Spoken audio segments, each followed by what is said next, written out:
Not legend, but the quiet truth of a life spent under a limestone sky. You will not hear the clashing of swords or the thunder of gods, only the muted thump of stone on stone, the sigh of wheat-filled granaries, and the occasional, almost apologetic, crack of a reed basket. If the soft rhythm of these words helps you unwind, feel free to like, share, or simply let the story settle over you. Comments are welcome. Tell us where you're listening from, whether you're drifting to sleep or just pausing for a moment of calm. The fire in the distant worker's hearth flickers low. The night air smells faintly of barley and river mud, and the stone-laden horizon invites you to step gently into the past. The first light is a thin, hesitant line that barely touches the horizon, as if the sun itself is still gathering courage. You rise from the reed-matched floor of the workers' village, the woven mats still cool against the soles of your feet. The night's chill clings to the limestone blocks that lie in orderly piles beyond the low mud brick walls, each stone a silent sentinel bearing the faint, uneven imprint of a copper chisel. The metal has dulled over weeks of use, its surface pitted like the skin of an old palm, yet it still sings a soft, metallic whisper whenever it meets stone, a sound that has become the morning's first music. You stretch the muscles that have learned the weight of a 12-ton stone, feeling the familiar ache in your shoulders and the lingering stiffness in your forearms. The stretch pulls the blood up through your limbs, a quiet reminder that even the strongest bodies need a moment of release before the day's labor begins. As the first rooster crows, its call echoing off the stone-scarred landscape, you let the name of your ruler settle in your mind. Pharaoh Khufu, whose reign is counted from about 2589 BCE. The name feels both distant and immediate, a line drawn across centuries that you now walk beneath. The quarry is a breath away, a shallow bowl of ochre dust that spreads across the ground like a thin veil. Men in linen aprons, coarse, sun-bleached fabric that has softened with each wash, move in the dim light, their silhouettes blurred by the thin veil of morning mist that rises from the damp earth. Overseers stand nearby, their wooden staffs held more for presence than for discipline, the polished shafts catching the faint glow and casting long shadows that stretch across the quarry floor. Their authority is quiet, a calm weight that settles over the workers like the low hum of a distant drum. You smile, half amused, at the sight of a fresh batch of barley bread left on a stone slab near the entrance. The loaves are still warm from the hearth, their crust hard as the stones you will move, yet the interior remains soft, promising a modest comfort later in the day. The bread scent earthy, slightly sweet, with a hint of the smoke that curled from the fire, mixes with the cool mineral smell of limestone, creating a simple, grounding aroma that steadies your thoughts. You reach for a piece, feeling the grain of the stone under your palm, and the bread breaks with a faint crack, a sound as unassuming as the first clink of copper tools that will soon fill the air. The day begins with the soft clink of copper tools against stone, a rhythm that is both work and meditation. Each strike is measured, the copper chisel biting into the limestone with a gentle resistance that feels like a conversation between metal and rock. The sound reverberates through the quarry, echoing off the walls and returning to you as a low, steady pulse.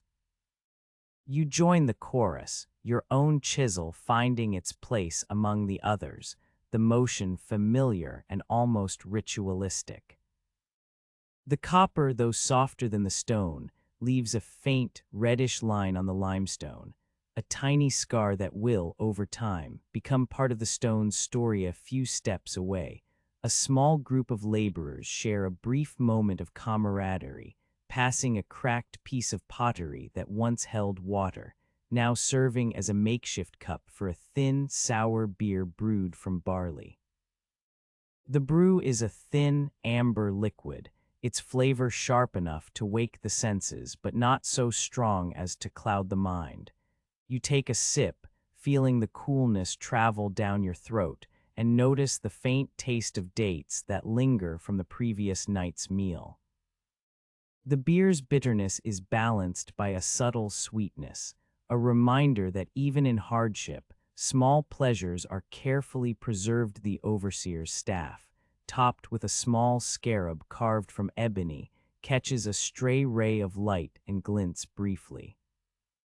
The scarab, a symbol of rebirth, seems oddly out of place amid the raw labor, yet its presence is a quiet reassurance that the work you do is part of a larger cycle, stone taken from the earth, shaped, and eventually returned to the earth in a different form. You catch the overseer's eye for a moment. His gaze is steady, his expression unreadable, but there is a faint nod, an acknowledgement of the shared effort that binds you all. You turn your attention back to the quarry, where a fresh block of limestone rests on a wooden sled, its surface still bearing the faint brown dust of the quarry. The block is massive, its dimensions roughly 2 meters high, its weight a silent promise of the effort required. You run a calloused hand along its edge, feeling the cool, slightly rough texture of the stone, the way the dust clings to the grooves of your palm. The stone feels alive in a way that is hard to describe, a solid presence that seems to breathe with the rhythm of the work around it. The sun climbs higher, its light growing stronger, casting long shadows that crawl across the limestone and the sand. The heat is gentle at first, a soft blanket that warms the back of your neck, then gradually becomes more insistent, urging you to move faster, to keep pace with the rising temperature.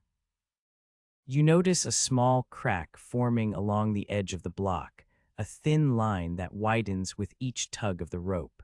The crack is a reminder that even stone, seemingly immutable, holds its own vulnerabilities.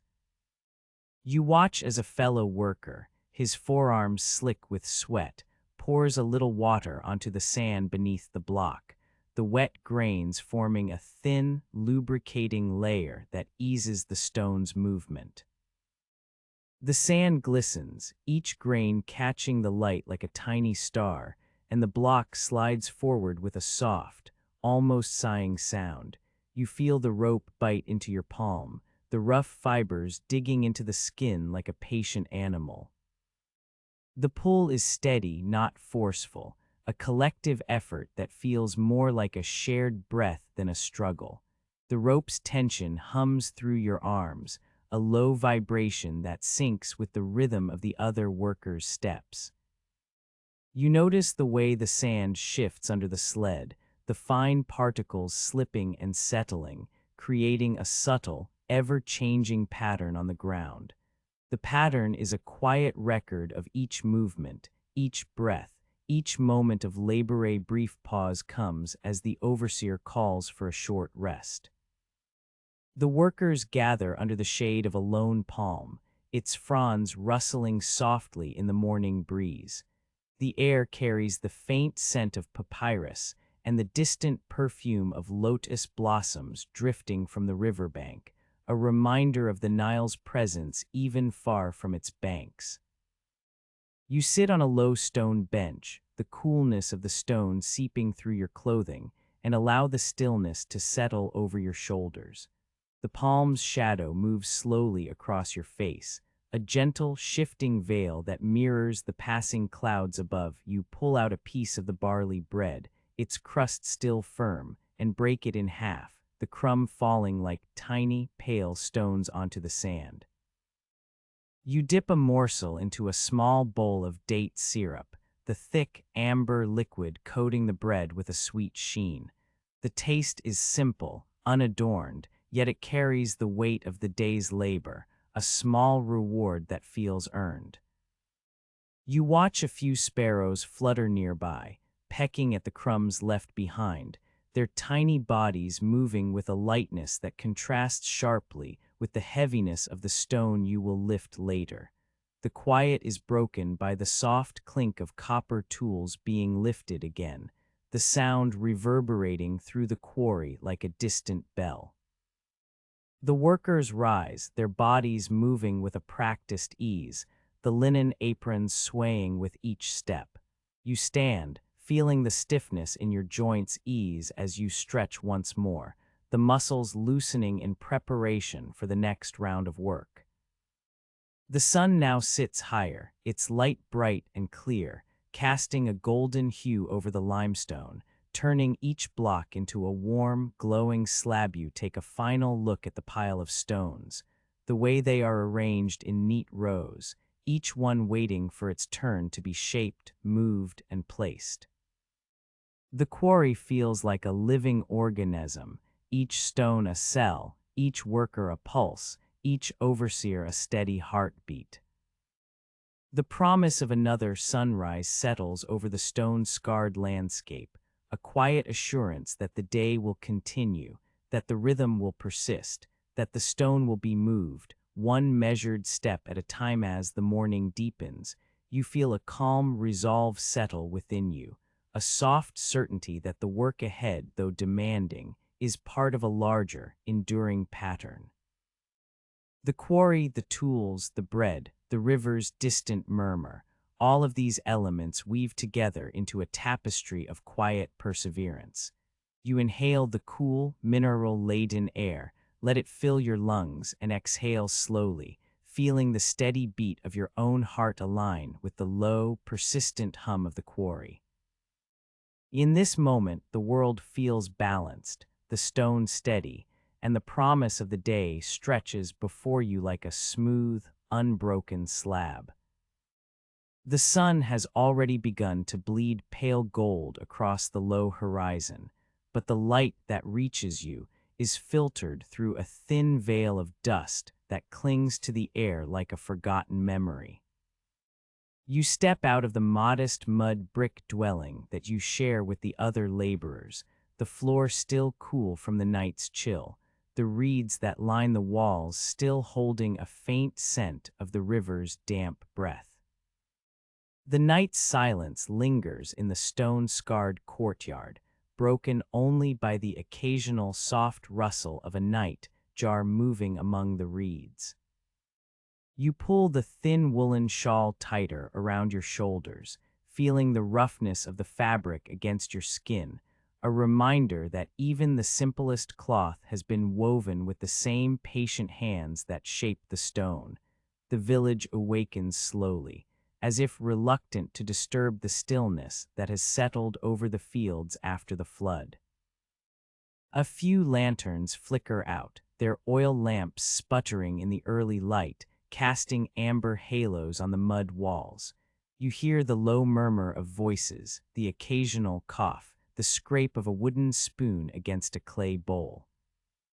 A woman in a faded linen dress carries a basket of dates, the fruit's dark skin glistening with a thin film of dew, and you notice how the dates are arranged in neat rows, each one a tiny, patient promise of sweetness later in the day. You make your way toward the gathering point where the caravan of laborers will form. The path is a compacted track of packed earth, its surface worn smooth by countless feet. Between the low houses, the walls are plastered with a thin layer of mud that has been mixed with straw, giving them a faint, earthy scent that rises when the wind brushes them. The air is warm now, carrying the faint perfume of papyrus that grows in clumps along the riverbank, its green fronds swaying gently as if in quiet conversation with the water. Occasionally, a lotus blossom drifts downstream, its white petals opening to the sun, releasing a faint, sweet fragrance that mingles with the more robust scent of the river mud. You join the line of men and women who are already assembling, each clutching a simple tool. A copper chisel, a wooden mallet, a reed basket, or a sack of provisions.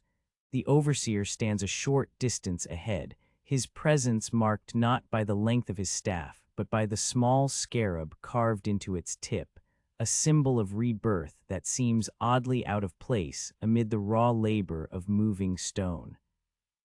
He does not speak much. His voice, when it comes, is low and measured, like the distant toll of a bell that has been muffled by the Sanda fellow worker. Hemi nudges you with a grin that is both friendly and weary.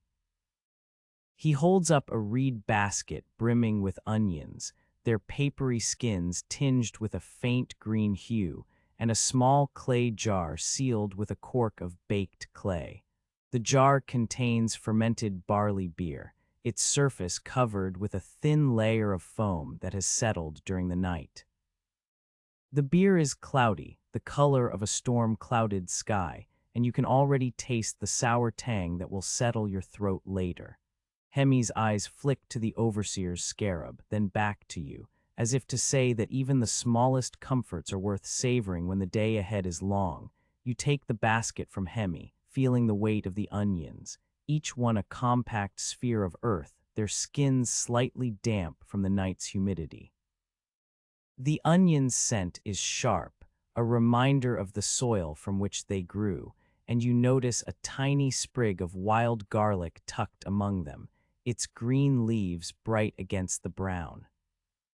You tuck the basket under your arm, the reeds of the basket creaking softly as you move. The jar of beer is passed around, each worker taking a small sip, the liquid warm against the tongue, the bitterness of the barley a quiet counterpoint to the sweetness of the dates you will later eat. The caravan begins to move, a slow, steady procession that snakes along the packed earth. The path winds between the low mud brick houses, their roofs made of thatch and reeds, their walls mottled with the occasional crack that has been patched with a mixture of mud and straw. Children peek from behind doorways, their eyes bright with curiosity, but they are quickly ushered back inside as the line of laborers passes. The rhythm of the march is punctuated by the soft thud of sandals against the earth, the occasional clink of copper tools against stone, and the low, steady murmur of conversation. As you walk, the Nile stretches out to your left, a broad ribbon of water that has recently receded after the annual inundation. The river's surface is a mirror, reflecting the sky's pale blue and the distant silhouettes of the half-finished pyramid that rises like a promise on the horizon. The water is still warm from the flood, its currents gentle, carrying with it the silt that has settled on the banks. The silt is a fine, dark powder that clings to the soles of your feet, leaving a faint, almost invisible line as you step. You watch a small flock of waterfowl glide across the river, their feathers glistening, and you feel a quiet amusement at how even the birds seem to be taking a leisurely tour of the work site. The season is right. The flood has receded enough that the fields are drying, the mud hardening into a firm crust that can bear the weight of the sledges and the men who pull them. The river's retreat has left a fresh layer of silt, perfect for planting barley in the months to come, and you can already imagine the golden stalks swaying in the summer breeze. The rhythm of the Nile's flood dictates the rhythm of your labor, a natural metronome that has guided the kingdom's agriculture and construction for generations. You think with a faint smile that the river is perhaps the most reliable overseer of all, its timing never missed, its moods predictable, unlike the human overseer whose scarab staff sometimes seems more decorative than functional. The path continues to wind, and the air grows warmer, scented now with the faint perfume of lotus blossoms that drift from the riverbank on a gentle breeze. The lotus is a symbol of rebirth, its flowers opening each morning to the sun, closing each night in the darkness. You notice a small group of women near the river, their hands busy weaving reeds into mats, their faces serene as they work. Their laughter is soft, a quiet ripple in the otherwise steady hum of activity. One of them catches your eye and offers a small woven reed fan, its surface smooth from the careful work of her hands. You accept it, feeling the coolness of the reed against your palm, a small token of kindness that will help you keep the heat at bay. The great limestone hill looms larger as you approach, its slope a massive, unfinished face that catches the light in a way that makes the stone seem almost alive. The hill is a mound of raw blocks, each one a testament to the quarry's labor, each one bearing the faint imprint of copper chisels that have already begun to shape them. The hill's surface is a patchwork of shadows and light, the sun's rays striking the stone at angles that create a shifting pattern of dark and bright. You can see the faint lines of water that have been poured onto the sand to reduce friction, a technique you have observed in the quarry, and that will be used again here. The caravan slows as it reaches the base of the hill, and the overseer steps forward, his scarab staff catching the light and throwing a tiny glint onto the stone.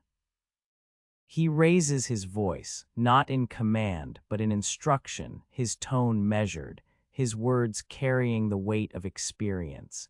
He speaks of the importance of timing, of the need to keep the sand damp, of the rhythm of the ropes that will pull the sledges. His words are punctuated by the occasional chuckle from a worker who remembers a similar instruction given weeks ago, a dry humor that acknowledges the repetitive nature of the task without breaking the calm. You feel the rope in your hand, its fibers rough against your skin, the way it bites gently as you pull. The rope is made of twisted palm fibers, each strand a product of the same river that now flows beside you. The rope's texture is familiar, its weight a steady presence in your grasp. You notice that the rope's end is tied to a wooden sledge, its runners smooth from use, its base covered in a thin layer of sand that has been spread to reduce friction. The sledge is loaded with a limestone block, its surface still bearing the faint brown dust of the quarry, its edges sharp enough to cut the skin if you are not careful. Hemi leans over, his grin widening as he offers you a small sip of the fermented barley beer. The liquid is warm, its sourness a sharp contrast to the sweet dates you will later eat, and you feel the bitterness settle in your throat, a reminder of the day's labor that lies ahead. You take the sip, the taste lingering, and you notice a faint, almost imperceptible note of honey that hints at the barley's fermentation process. Hemi laughs quietly, a sound that seems to echo the gentle lapping of the Nile's waters against its banks. The overseer's scarab staff catches the sun again, and you think of the symbol's meaning, rebirth, renewal, the endless cycle of life and death. It is an odd emblem for a man whose job is to enforce order, to keep the workers moving in a straight line, to ensure that each stone finds its place. Yet the scarab's presence on his staff feels less like a proclamation of power and more like a quiet acknowledgement that even the most rigid structures are subject to change. That the stone you move will eventually return to the earth, that the labor you perform is part of a larger, ongoing story. The air is warm now, the heat of the day pressing gently against your back. Like a soft blanket that does not suffocate but simply rests. You feel a faint sweat forming at your brow, the droplets beating on your skin and rolling down in slow, deliberate paths. The scent of papyrus, the faint perfume of lotus, the earthy smell of the river's silt, and the metallic tang of copper tools mingle in a complex tapestry that fills your senses. You notice a small, almost invisible line of ants marching across the sand, their tiny bodies moving in perfect formation, a miniature echo of the human line that stretches before you. You pause for a moment, allowing the rhythm of your breath to match the slow, measured steps of the caravan. Inhale, the warm air fills your lungs, carrying with it the faint taste of barley beer and the distant scent of the river. Exhale, the breath leaves your body, releasing a small cloud of moisture that disappears into the dry air. The world feels balanced, each element in its place, each sound a soft note in a larger, unhurried melody. The caravan begins to move again, the sledges pulling forward with a gentle, steady creak. The ropes tighten, the sand beneath the sledges shifts, and the water that has been poured onto the sand glistens in the sunlight, creating a thin, reflective sheen that reduces friction. You feel the rope bite into your palm, the fibers digging in just enough to remind you of the effort required, but not so much as to cause pain. The overseer's voice rises occasionally, offering brief instructions, his tone calm, his words precise. You glance at the limestone block ahead, its surface still bearing the faint, brown dust of the quarry, its edges sharp enough to cut the skin if you are not careful. The block is a massive piece of stone, its weight a silent presence that you can feel even before you touch it. You think of the copper chisels that have already left their marks, of the dolerite hammer stones that will later shape it, of the countless hands that will touch it before it becomes part of the pyramid's outer skin. The block seems both a burden and a promise, a weight that you carry not just on your shoulders, but in your thoughts. The sun climbs higher, its light becoming more direct, casting longer shadows that stretch across the sand. The shadows move slowly, as if reluctant to leave the stone, and you watch them shift, their edges softening as the day progresses. The heat intensifies, but a gentle breeze from the Nile brings a brief respite, a cool whisper that brushes across your face, lifting the heat for a moment before it settles back again. You notice a small child perched on a low wall, his eyes wide with curiosity, his small hands clutching a piece of broken pottery. He watches the procession with a quiet intensity, his gaze fixed on the moving sledges, his mind perhaps imagining the great stone as a mountain he might someday climb. The child's presence is a reminder that the work you do today will be observed by future generations, that the stones you move will become part of stories told long after the sun has set on your own life. The overseer's scarab staff catches the light once more, and you feel a faint, almost imperceptible smile tug at the corner of your mouth. The symbol, once a reminder of rebirth, now feels like a quiet promise that the labor you endure will be remembered, that the stone will stand long after the men who moved it have turned to dust. The thought is not grandiose.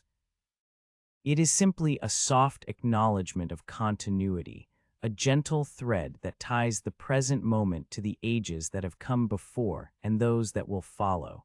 As the caravan continues its slow advance, you settle into the rhythm, your breath matching the steady pull of the rope, your steps aligning with the measured cadence of the group. The world around you is a tapestry of muted sounds, the soft rustle of reeds, the distant call of a water bird, the occasional clink of copper against stone, the low murmur of voices. Each sound is a quiet note in a larger composition, each movement a measured brushstroke on a canvas of stone and sand. You think of the fresh batch of barley bread you left on the stone slab back in the village, its crust hard as the limestone you now move, yet destined to soften in the modest heat of your hearth later. The thought brings a faint, comforting warmth, a reminder that even in the midst of monumental labor, the simple pleasures of daily life persist, unhurried and reliable. The caravan finally reaches the base of the hill, the sledges positioned for the next phase of the work. The overseer steps forward, his scarab staff glinting one last time before the sun reaches its zenith. He offers a brief word of thanks, his voice low, his tone carrying the same calm assurance that has guided you through the morning's walk. You lower your rope, feeling the fibers relax in your hand, the tension easing as the sledges settle onto the sand. You stand for a moment, feeling the heat of the stone against your skin, the faint sting of the sand on your feet, the lingering taste of barley beer on your tongue. The river's gentle murmur continues in the distance, a soft lullaby that seems to echo the steady rhythm of your own heartbeat. The day ahead will be long, the work demanding, but the path you have walked this morning, through the village, along the river, under the watchful eyes of the overseer, has already settled a quiet resolve within you. You turn your gaze toward the horizon, where the half-finished pyramid rises against the sky, its silhouette a promise of completion. The stone awaits, patient and unyielding, ready to be shaped by the collective effort of many hands. You inhale the warm, scented air, feeling the breath fill your lungs, and you exhale slowly, letting the calm of the morning settle deep within you. The journey ahead is steady, the steps measured, and the quiet acceptance of each moment becomes the steady foundation upon which the great work will stand. The sun has risen high enough now that the heat settles on the plateau like a thin veil of amber, but the air still carries the cool breath of the night that slipped away beneath the stone-scarred horizon. You stand at the foot of the pyramid, where the massive limestone blocks lie in orderly rows, each one a silent promise of the shape that will soon rise above the desert. The blocks are still dusted with the faint brown of quarry sand, the color of old parchment left out in the sun, and the edges bear the faint, uneven marks of copper chisels that have already given them their rough outlines. You can feel the weight of the stone even before you touch it, a deep, immovable presence that seems to press against the rhythm of your own heartbeat. A block ahead of you measures roughly 2 meters in height, its breadth enough to span a man's outstretched arms, its depth a solid foot of stone. The surface is cool to the palm, the chill traveling up through the calloused skin of your hands, a reminder that the stone has been hidden from the sun's heat for weeks, perhaps months, in the quarry's shade. You notice the faint sheen of moisture on the lower edge, a thin film left by the water that will later be poured onto the sand. The stone's weight is a quiet thing, not a roar of force, but a persistent pressure that settles into your muscles, making the forearms ache in a way that feels almost familiar, as if the bones themselves have learned the language of stone. The copper chisels that rest in the leather sheath at your belt are too soft to split the limestone cleanly. They have already done their part, carving the block's basic shape, leaving the finer work to the harder tools. The dolerite hammer stones, dark and dense, sit in a shallow pit of sand near the work area. Their surfaces are pitted from countless blows, each dent a record of a moment when the stone gave way under the hammer's insistence.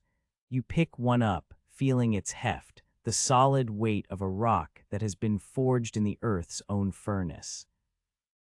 The hammer's surface is rough, the texture of ancient volcanic flow, and when you bring it down on the limestone, a muted thud reverberates through the ground, a sound that seems to echo the pulse of the desert itself. Knack, the seasoned foreman whose voice carries the authority of years spent under the sun, steps forward.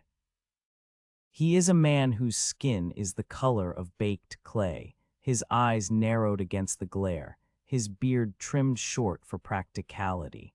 He gestures toward the block and begins to demonstrate the sledge and roll method, a technique that has been passed down through generations of builders, its origins traced back to the early days of the Fourth Dynasty when the first true pyramids were raised. The method relies on a simple principle: reduce friction, and the stone will move as if it were a feather on the wind. First, a shallow trench is dug in front of the block, its sides lined with wet sand. The sand is poured from a large clay jar, the water drawn from the Nile's receding waters, still carrying the faint scent of reeds and river mud.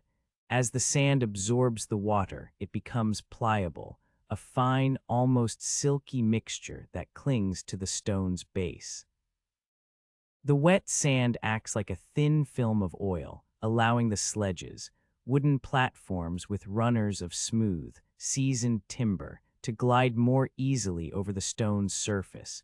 You watch as Knack and a few other men spread the sand with broad wooden paddles, the motion slow and deliberate, each swipe a quiet whisper against the stone. The sand settles, filling the tiny crevices at the block's base, creating a thin cushion that will later be the medium through which the stone slides.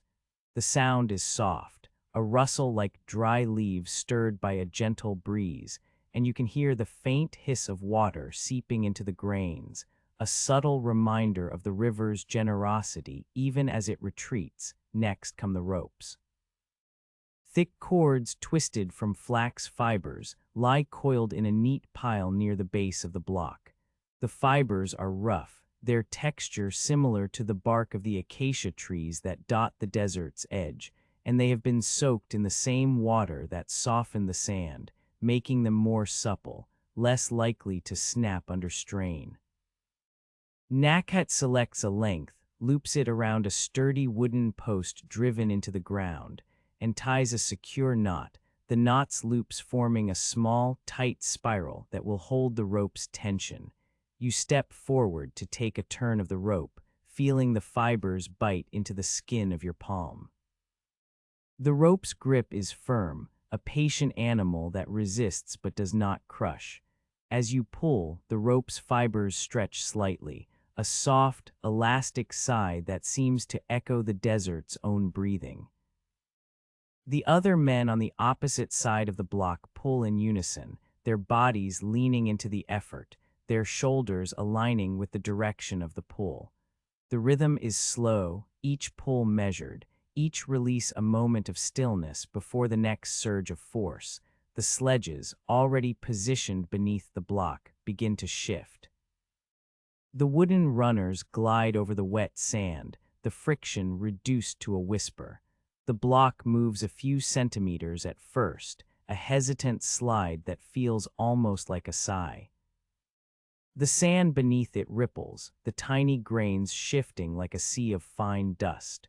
You can see the faint imprint of the sledges in the sand, a shallow line that marks the path of the stone's journey.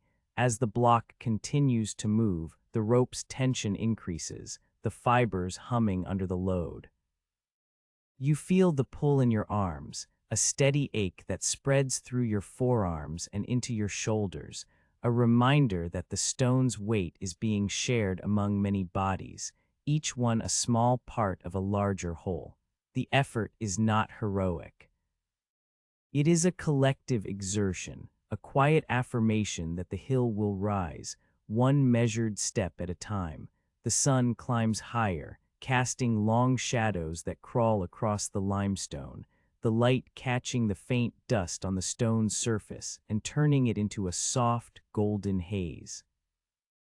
The shadows shift, lengthening and shortening with each turn of the earth, a slow dance that mirrors the movement of the block itself. You notice a tiny crack forming along the edge of the stone, a hairline fissure that appears as a thin line of darker sand against the lighter limestone. It is a reminder that even stone, the most steadfast of materials, bears imperfections. The crack is small, barely perceptible, but it catches your eye, a subtle flaw in an otherwise perfect block. Knack steps closer, his eyes narrowing as he examines the crack. He reaches for a small wooden mallet and taps gently around the fissure, the sound a soft tap, like rain on a tin roof. He then signals for a few men to pour more water onto the sand surrounding the crack, the wet sand seeping into the fissure, filling it like a balm. The sand is tamped down with a broad wooden board, the pressure smoothing the surface and sealing the crack. The stone's edge becomes whole again, the imperfection hidden beneath a thin layer of sand, the stone restored to its intended form. You watch this small act of repair with a quiet sense of order returning. The stone, once marred, is now whole again, its surface smooth, its edges defined. The act feels almost ceremonial, a ritual of maintenance that mirrors the larger purpose of the pyramid itself. To endure, to be perfect in the eyes of the gods, even if the hands that shape it are imperfect. The rope's pull continues, the block sliding forward a few more centimeters. The sand beneath the sledges shifts, the wet grains forming a thin film that glistens in the sunlight. The sound of the rope creaking under tension is a low, steady hum, a background note that blends with the occasional clink of copper tools being set down and picked up again. The dolerite hammer stones rest nearby, their surfaces darkened by use, waiting for the next strike that will shape the stone's face. You take a moment to rest your hands on the edge of the block, feeling the coolness of the limestone against your skin. The stone's surface is rough where the copper chisels have left their marks, a texture that feels like the bark of an ancient tree, each groove a story of labor and patience. The stone's weight presses into your palm, a steady pressure that grounds you, reminding you that you are part of something larger than yourself, a single thread in a tapestry woven over generations. A slight breeze stirs the desert air, carrying with it the faint scent of papyrus and the distant perfume of lotus blossoms drifting from the riverbank. The breeze lifts a few stray grains of sand, causing them to dance briefly before settling back onto the ground. The sound of the wind is a soft rustle, a whisper that seems to echo the quiet determination of the workers. You notice a small piece of reed, half broken, lying near the sand pit, its fibers bent but unbroken, a tiny metaphor for the resilience required in this work. The overseer's staff, decorated with a small scarab, catches a glint of sunlight as he walks past, the scarab's wings reflecting a faint iridescence. The symbol of rebirth hangs from the staff, a reminder that each stone, each effort, is part of a cycle that will outlast the lives of those who move them. The scarab's presence is a quiet irony. The overseer, a figure of authority, carries a symbol of renewal, while the stones themselves, ancient and unchanging, are being reshaped into a new form that will stand for millennia. You turn your gaze to the other workers, their faces sun-browned, their eyes focused on the task at hand. Some wipe the sweat from their foreheads with a strip of linen, the fabric soft and worn, its fibers frayed at the edges.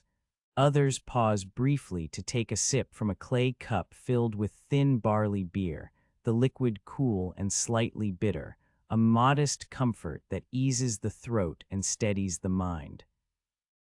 The beer's froth clings to the rim of the cup, a fleeting white that disappears as quickly as the moment of respite. A quiet chuckle passes through the group when one of the younger men, Hemi, drops a piece of barley bread onto the sand, the crust breaking with a soft snap. The bread is as hard as the stones you move, its crust a reminder of the daily sustenance that must be softened by fire before it becomes edible.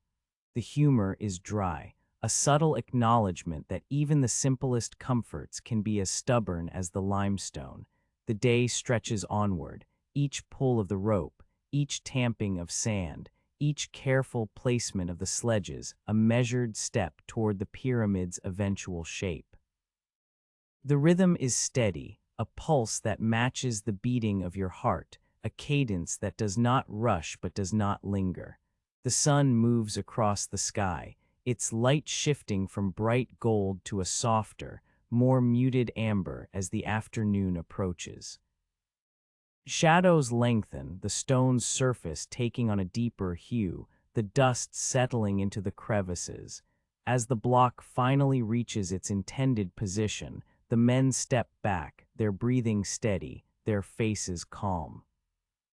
The stone sits upon the sledge, its base resting on a fresh layer of wet sand, the water glistening like a thin veil. The rope is released, the tension easing, the fibers slackening with a soft sigh. The sledges are pulled away, leaving the block standing alone, a solid presence against the sky. You stand there for a moment, feeling the cool stone against your back, the faint hum of the desert wind in your ears. The block's surface catches the light, a subtle sparkle that seems to echo the distant Nile's surface. The crack you had noticed earlier is now invisible, hidden beneath the sand and the careful work of your companions. The stone, once imperfect, now appears whole, a small triumph in the larger endeavor. The day's work continues, but in this quiet interval you allow yourself a brief pause. You close your eyes, inhaling the mixture of sand, stone, and distant river, the scent of wet earth mingling with the faint aroma of the barley bread that will be softened later over the hearth fire. The breath you draw is steady, the exhale a soft release that carries away the fatigue of muscles and the weight of stone. When you open your eyes again, the sun is beginning its slow descent, casting a warm, amber glow over the plateau. The stone's surface reflects this light, turning the limestone into a muted, golden canvas. The shadows retreat, the day's heat softening into a gentle warmth that settles over the workers like a blanket. The rhythm of the work continues, but the pace feels more measured, each movement a quiet affirmation of the progress made. You turn to Nakhet, who nods in acknowledgement, his eyes reflecting the fading light. He gestures toward the next block, already positioned for the next pull. The rope lies coiled, the sand still damp, the sledges ready. The process will repeat, each iteration a small echo of the one that has just passed, each stone a step toward the towering shape that will one day dominate the horizon. You step forward, your feet sinking slightly into the sand, the grains shifting beneath you. The weight of the stone, the pull of the rope, the wet sand beneath your hands, all these sensations blend into a single, steady awareness. The desert around you is vast, the sky above endless, yet in this moment you are anchored by the stone, by the rhythm of labor, by the quiet certainty that each measured effort contributes to something larger than any single day. The sun slips lower, the light dimming to a soft, dusky hue. The stone's surface now holds the colors of twilight, a gentle gradient from gold to a muted gray. The air cools, a gentle breeze stirring the sand, carrying with it the faint echo of distant water and the subtle perfume of night-blooming flowers. The day's work draws to a close, but the stone remains steadfast and unchanging, a quiet testament to the collective will of those who move it. You pause once more, feeling the stone's cool breath against your cheek, the sand's fine texture under your palm, the rope's lingering tension in your fingers. The rhythm of the day settles into a soft, steady pulse, a lullaby of effort and patience. In this quiet moment, the stone, the sand, the rope, and the desert wind all blend into a single, soothing breath, a calm that settles over you like the gentle fall of night. The day ends with a sense of quiet fulfillment, the stone standing firm, the work completed for now, and the promise of tomorrow's rhythm already humming in the air. You turn away, carrying with you the steady, soothing echo of the stone's presence, a gentle reminder that even the heaviest burdens can be moved with patience and quiet resolve. The night approaches and the desert's hush wraps around you, a soft, steady blanket of calm. The sun has risen high enough now that the shadows of the limestone blocks stretch thin across the quarry floor, their edges softened by the fine dust that settles like a veil over everything. You feel the heat on the back of your neck, a gentle pressure that does not demand urgency, only the quiet acknowledgement that the day is moving forward. The rhythm of the site has settled into a pattern that feels as familiar as the breath you draw each morning. The soft clink of copper chisels against stone, the dull thud of dollarite hammerheads finding purchase, the occasional scrape of a wooden sled sliding over wet sand. Each sound is a small, measured note in a larger, almost imperceptible melody that the overseer conducts with a wooden staff that bears a tiny scarab, an emblem of rebirth that seems oddly out of place among the grit and sweat, as if even authority needs a reminder that everything ends and begins again. You pause for a moment near the edge of the work area, where a low wall of mud brick rises against the desert wind. The wall is plastered with a thin layer of white lime, now cracked in places, the cracks forming a map of tiny rivers that have long since dried. The scent of the wall is a mix of sun-baked earth and the faint, lingering aroma of the oil lamps that will later flicker in its shade. You run a hand over the rough surface, feeling the coolness of the dried mud against your palm, a small contrast to the heat that radiates from the stone behind you. It is a quiet gesture, almost a prayer, acknowledging the simple stability of the wall while the world around it shifts and reshapes. Around you, the other laborers move with a steady, unhurried pace. Their linen aprons are stained with the pale dust of limestone, the fibers frayed at the edges where they have been pulled tight over many years of work. Some of the men have the faint, permanent lines of sun on their foreheads, a testament to the many dawns they have witnessed rise over the same horizon. You notice one of the younger workers, his shoulders still broad but his gait a little tentative, adjusting the rope that binds a sled to a block. The rope is thick, its fibers twisted together like the stories that bind the men here, each strand a memory of a previous day, a previous load, a previous laugh. When the rope snaps taut under his grip, you hear the soft, almost musical pop of the fibers tightening, a sound that is both a reminder of the effort required and a subtle, dry joke about the rope's own desire to be useful. The overseer walks the line of the workers, his staff tapping lightly against the ground. He does not shout, his voice is low, almost a murmur that rides on the wind. When he stops beside a group, he lifts his hand, and the men pause, their movements halting like a river caught in a momentary stillness. He checks the alignment of a block, his eyes narrowing as he studies the sand beneath. The scarab on his staff catches a stray beam of sunlight, flashing briefly, as if to say that even the smallest detail matters. He nods a small, almost imperceptible motion, and the men resume their work, the sound of their labor filling the air once more. Midday approaches, and the heat settles like a heavy blanket over the plateau. The sun hangs directly above, its rays striking the limestone and turning it a bright, almost blinding white. You feel the sweat gathering at the base of your spine, the way it beads on your forehead and rolls down your cheeks, leaving a salty trace on the skin. The heat does not press aggressively. It is more like a gentle, persistent reminder that the day is moving forward, that the stone will not lift itself, that the bodies must continue to bear the weight. A small group of workers gathers near a shaded area where a lone palm tree offers a thin canopy of fronds. The shade is a welcome reprieve, the air beneath the leaves cooler, the ground softer underfoot. Here, a simple wooden table has been set up, its surface scarred by countless meals and the occasional spill of water. On the table lies a loaf of flat barley bread, its crust darkened by the fire that baked it, its interior still a little dense, the texture reminiscent of the stone you have been moving all morning.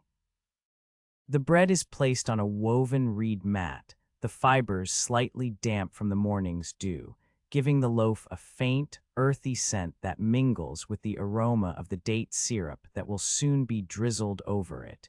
You take a piece of the bread, feeling its weight in your hand, the way it crumbles slightly at the edges.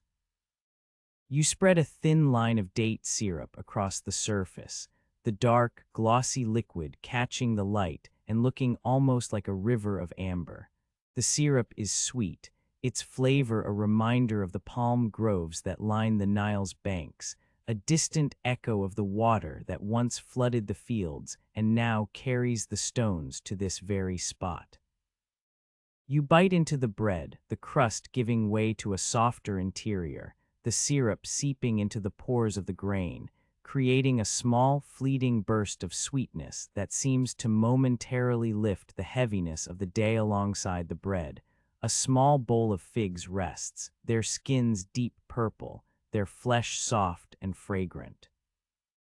The figs are a modest luxury, a fruit that has traveled from the orchards near the river, carried on a cart that rattles over the packed earth. Their sweetness is subtle, not overwhelming, and you notice how the taste lingers on your tongue, a quiet reminder of the abundance that the Nile provides each year. You take a moment to savor the figs, feeling the tiny seeds against the roof of your mouth, a texture that contrasts with the smoothness of the syrup and the firmness of the bread. A few sips of thin barley beer follow, the liquid cloudy and slightly effervescent, its flavor a blend of grain and a faint, yeasty tang.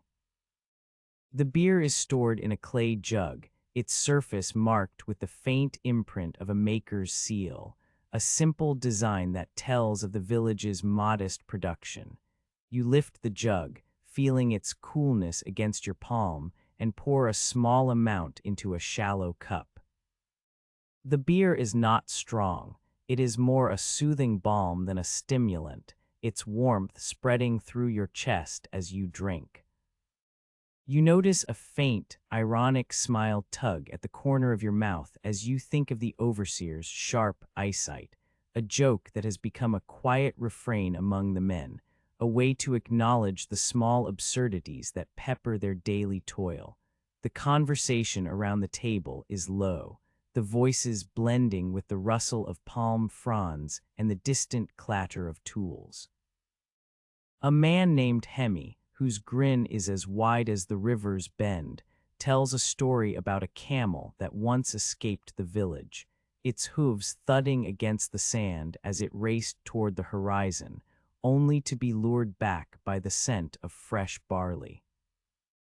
The tale is told with a gentle humor, the kind that does not mock but simply acknowledges the unpredictability of life.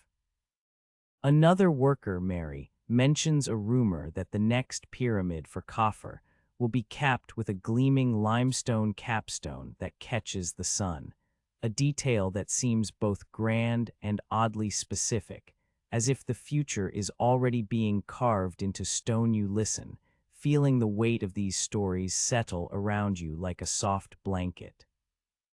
They are not grand epics, they are small, personal narratives that stitch together the fabric of the community.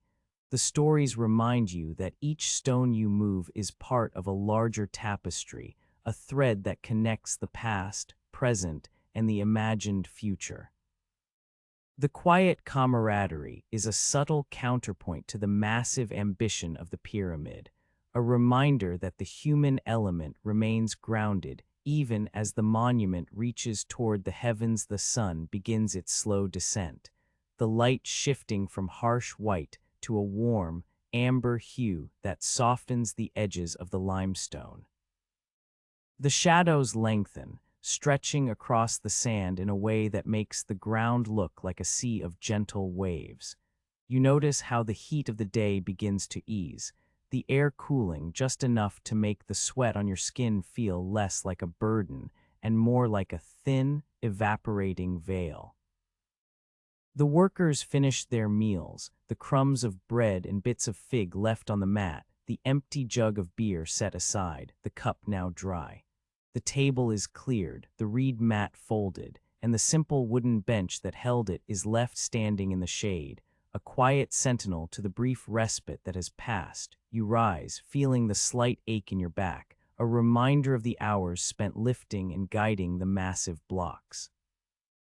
The ache is not sharp, it is a low, persistent hum, like the distant echo of a drum beat that has faded but still reverberates in the bones. You stretch your arms above your head, feeling the muscles lengthen, the tendons pulling gently, a small, private ritual that marks the transition from rest to work.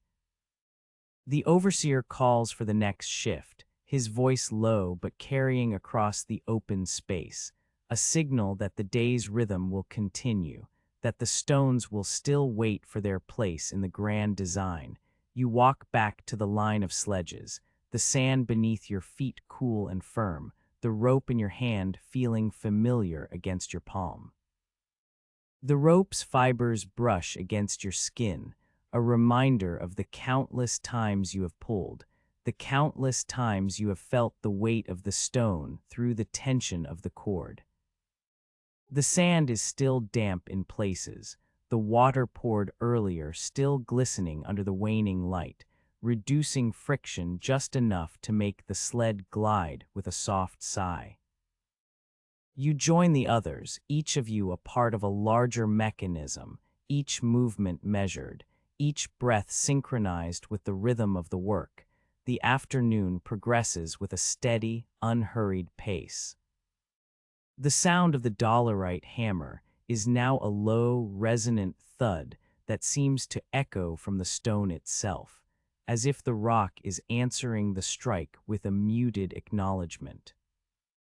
The copper chisels, though softer than the stone, still produce a faint, metallic whisper as they scrape away dust, a sound that is almost imperceptible but carries a sense of precision. The sand under the sleds shifts subtly with each pull, the grains moving like a slow river, the water added earlier creating a thin film that glistens in the fading light. You notice a small crack forming along the edge of a block you are helping to move, a thin line that catches the light and seems to pulse with a quiet tension. The overseer steps forward, his scarab brooch catching the last rays of the sun, and he signals for a few men to pause.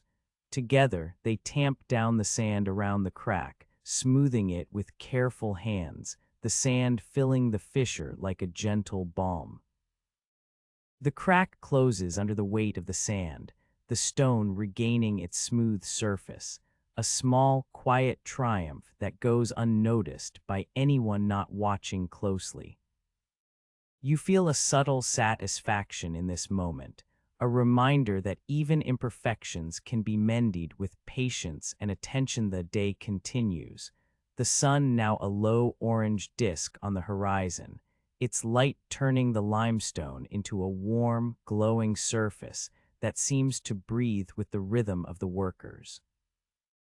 The heat of the day has softened, replaced by a coolness that brushes against your skin like a gentle wind.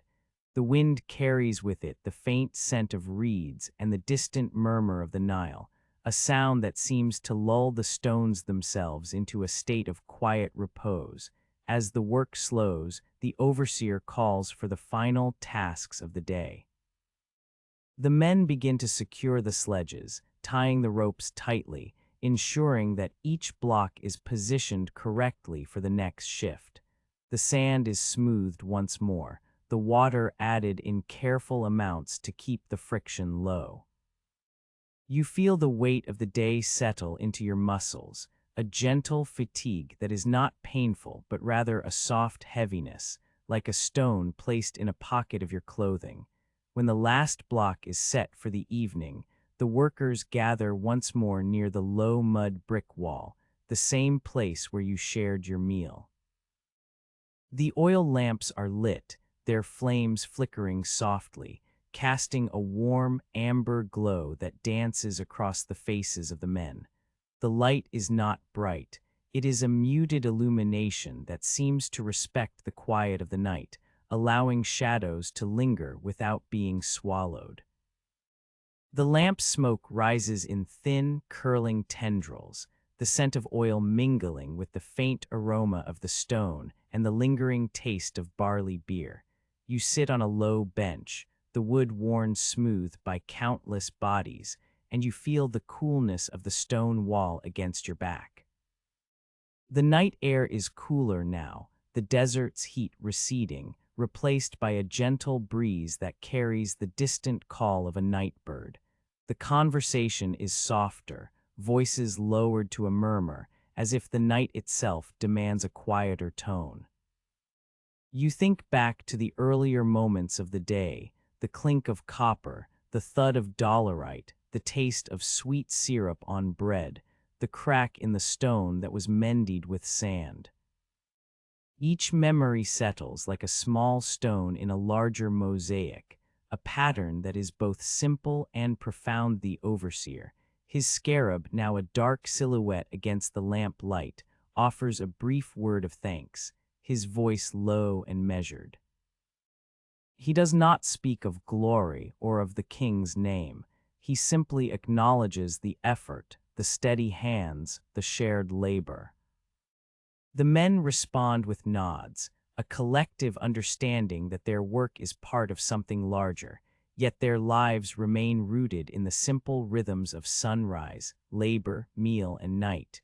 You close your eyes for a moment, feeling the cool stone against your skin, the faint hum of the night wind, the lingering warmth of the day's sun still present in the stone's glow.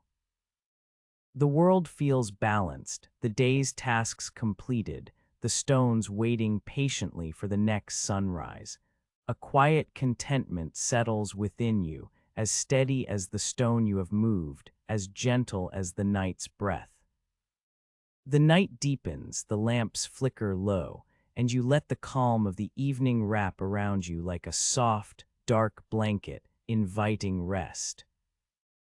The river's retreat is a slow, patient thing, as if the Nile itself is drawing a sigh and pulling it back into the desert's quiet heart. You watch the water recede in a thin, silver line that disappears behind a fringe of reeds, leaving behind a fresh, pale carpet of silt that glistens faintly in the morning light.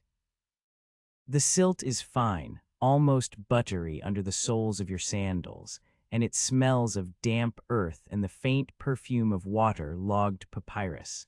It is the same ground that, weeks ago, bore the weight of wooden sledges and the echo of copper tools. Now it is a field waiting for the seed of barley to push its green shoots through the soft, dark soil. The village awakens to this change, with a rhythm that feels older than the stones you have been moving. Women begin to grind grain in stone mortars, their hands moving in circles that have been practiced since the first harvests of the Fourth Dynasty. Men, including you, gather the newly harvested barley, its golden heads bending under the weight of the grain, each stalk a tiny promise of sustenance. The granaries, built of mud brick and reinforced with wooden beams, begin to swell as the barley is stored in large, sealed jars. The jars are marked with the hecat, the standard unit of volume for grain, a measurement that has been used since the reign of the early dynasties. You can see the numbers etched in the clay, the careful lines that indicate how much each laborer is owed for his toil. When the overseer calls you forward, his wooden staff tapping lightly against the packed earth, you feel a mixture of anticipation and the faint, dry humor that has settled over the work like dust. He hands you a burlap sack, its fibers rough and frayed at the edges, the material dyed a muted brown by the sun and the years of use. The sack smells of earth, of the barley that has been stored within it, and of the faint sweetness of the honey that sometimes drips from the walls of the granary during the hot afternoons. You lift the sack, its weight a modest but noticeable pressure against your shoulders, and you can feel the grains shifting inside, a soft, rustling sound that reminds you of the quiet murmurs of the workers as they move stones. The payment is measured, as always, in Hecat units, a system that has been refined over generations to ensure fairness, at least in theory. You receive a sack that holds roughly 1 hecat of barley, enough to feed you and your family for several days, perhaps a week if you are careful. The barley is still damp from the recent harvest, its kernels glistening with a thin film of moisture that catches the light. You notice a few stray stalks that have broken off, their tips pointing upward like tiny, stubborn flags. The overseer, whose scarab-adorned staff glints in the weak sun, offers you a small smile that is more a habit than a genuine expression of generosity. He knows that the barley will keep you alive, and that a well-fed laborer is a more reliable one as you turn to carry the sack back toward the worksite. A stray splinter catches the skin of your left hand. It is a thin, sharp piece of wood, no longer than a fingernail, that pierces the soft flesh of your palm and draws a thin line of blood. The blood spreads slowly, darkening the sand beneath your foot, a small, stark contrast against the pale silt. You pause, feeling the sting of the wound, and you watch the red bead grow, its surface catching the light like a tiny, reluctant sunrise. The overseer, ever attentive to the health of his workers, reaches into a small leather pouch tied to his belt and pulls out a piece of papyrus lint.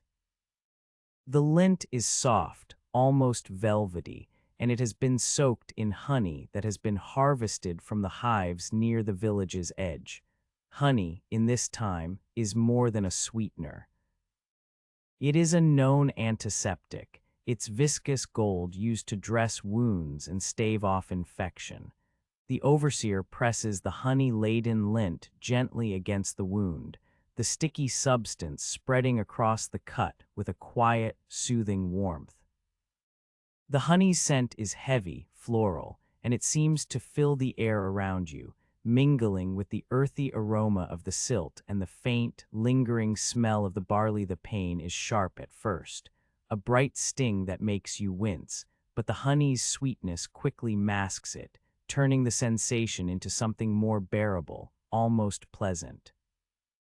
You watch as the blood darkens the sand, then is slowly swept away by a gust of wind that carries the scent of reeds and damp stone. The wind is gentle, a soft whisper that seems to say that small injuries are part of the larger tapestry of work and life. The overseer's hand, calloused and steady, rests briefly on your shoulder, a silent acknowledgement that the wound is being tended to and that you are still part of the collective effort. You stand there for a moment, feeling the honey's lingering stickiness on your palm, the faint taste of it on your tongue, and the slight pressure of the linen against the cut. The honey, though simple, is a reminder of the small comforts that exist even in a world built on monumental ambition. It is an ancient remedy, one that has been used by laborers and pharaohs alike, a continuity that links you to the countless hands that have pressed similar lint to wounds over the centuries. The river's distant murmur becomes a lullaby as you turn back toward the quarry. The sound is low and steady, a rhythmic gurgle that seems to echo the heartbeat of the land itself. The water, now far enough away to be a memory rather than a presence, leaves behind a faint scent of algae and mud that clings to the air. The cool evening breeze begins to stir, carrying with it the faint perfume of reeds and the subtle mineral tang of damp stone. It brushes against your face, cooling the heat that has built up in your muscles during the day's labor, and it lifts the lingering honey scent from your skin, dispersing it into the night. You walk past the rows of mud brick houses, their walls plastered with a thin layer of white lime that has begun to crack in places, revealing the darker earth beneath. Children play in the shadows, their laughter soft and distant, a reminder that life continues even as the great stone rises. The overseer's scarab brooch catches the last rays of sunlight, flashing briefly before the darkness settles. It is a small, symbolic reminder of rebirth, of the cycle of life and death that the pyramid itself embodies. Reaching the worksite, you find the other laborers already gathered around the base of the pyramid, their silhouettes dark against the glowing limestone. The stones, now polished by the wind and the sand, reflect the fading light in a way that makes them seem almost alive, as if they hold a quiet, inner fire. You place your sack of barley near the communal fire, where a few coals still glow, and you feel the weight of the day settle into your bones. The honey-soaked lint remains on your hand, its sweetness a lingering echo of the overseer's care. As the night deepens, the river's murmur fades into the background, replaced by the soft rustle of reeds and the occasional call of a night bird. The cool air carries a faint, metallic scent from the stone, a reminder of the quarry's endless labor. You sit on a low stone bench, your back against the cool wall of the pyramid, and you allow the sting in your palm to fade, replaced by a dull, comforting pressure. The honey has done its work, sealing the wound, and the linen has dried, leaving a faint, pale line that will soon be invisible. You look up at the stars, their light scattered across the desert sky like 1,000 tiny lanterns. The pyramid rises behind you, its silhouette a dark, steady presence against the night. The river, far away, continues its slow, patient retreat, leaving behind a world that is both fragile and enduring. In this moment, you feel a quiet connection to the land, to the river, to the stone, and to the countless hands that have shaped them. The ache in your hand is a small price, a reminder that even the most monumental endeavors are built upon the sum of many minor wounds and many small acts of care. The night settles around you like a soft blanket, the cool breeze whispering through the reeds, the distant river humming a lullaby that carries you toward rest. You close your eyes, feeling the gentle pulse of the stone beneath you, the lingering sweetness of honey on your skin, and the steady rhythm of your own breathing. In the quiet, you find a calm acceptance, a sense that the day's small injury is part of the larger, patient work of building something that will outlast you. The river's song, the honey's taste, the stone's coolness, all merge into a single, soothing breath that steadies you as you drift toward sleep. The lamps flicker low against the mud brick walls, their oil-scented light trembling like a nervous firefly caught in a jar. Shadows stretch thin across the rough plaster, pulling the day's heat into the cool of the evening. You sit on a low bench of packed earth, the stone beneath you still warm from the day's labor, and the air carries the faint, sweet tang of burnt sesame that drifts from the kitchen hearth. The stew bubbles gently in its large clay pot, a slow, steady murmur that blends with the distant sigh of the Nile as it slides past the far fields, its water now a thin ribbon of silver under the waning light lentils, brown and speckled, float among thin slices of onion, their papery skins softened by the broth. A few pieces of salted fish, caught earlier in the river's calm, lie nestled in the liquid, their brine-sharp scent cutting through the earthiness of the legumes. You watch the steam rise, a pale column that curls upward, then disperses into the night like the breath of the river itself. The steam carries a whisper of cumin, a spice that has traveled far from the markets of Memphis, where merchants barter copper tools for grain, and the air is thick with the chatter of buyers and sellers. The spice's warm, slightly bitter perfume settles on your tongue before you even taste the stew, a reminder that the world beyond the quarry is larger than the stone you have moved. You dip a rough-hewn wooden spoon into the pot, feeling the heat radiate through the grain. The broth is thick, a honeyed amber that clings to the spoon, and when you lift it, a thin film of oil shimmers on the surface, catching the lamp light in tiny, fleeting stars. You bring the spoon to your lips, the first sip warm and comforting, the lentils yielding a soft, almost buttery texture that eases the ache in your jaw from the day's shouting. The fish flakes apart easily, its flesh still firm, a quiet contrast to the yielding legumes. You chew slowly, each bite a measured rhythm that mirrors the steady pull of the ropes you have known all day. Around you, the other workers eat in the same measured way, their faces illuminated by the same wavering glow. Their eyes are half closed, as if they are already drifting towards sleep, yet their hands still move, scooping broth, breaking bread, passing a piece of flat barley loaf to a neighbor. The bread is dense, its crust cracked from the day's heat, but you drizzle a thin line of date syrup over it, the dark, viscous liquid glistening like a river of night.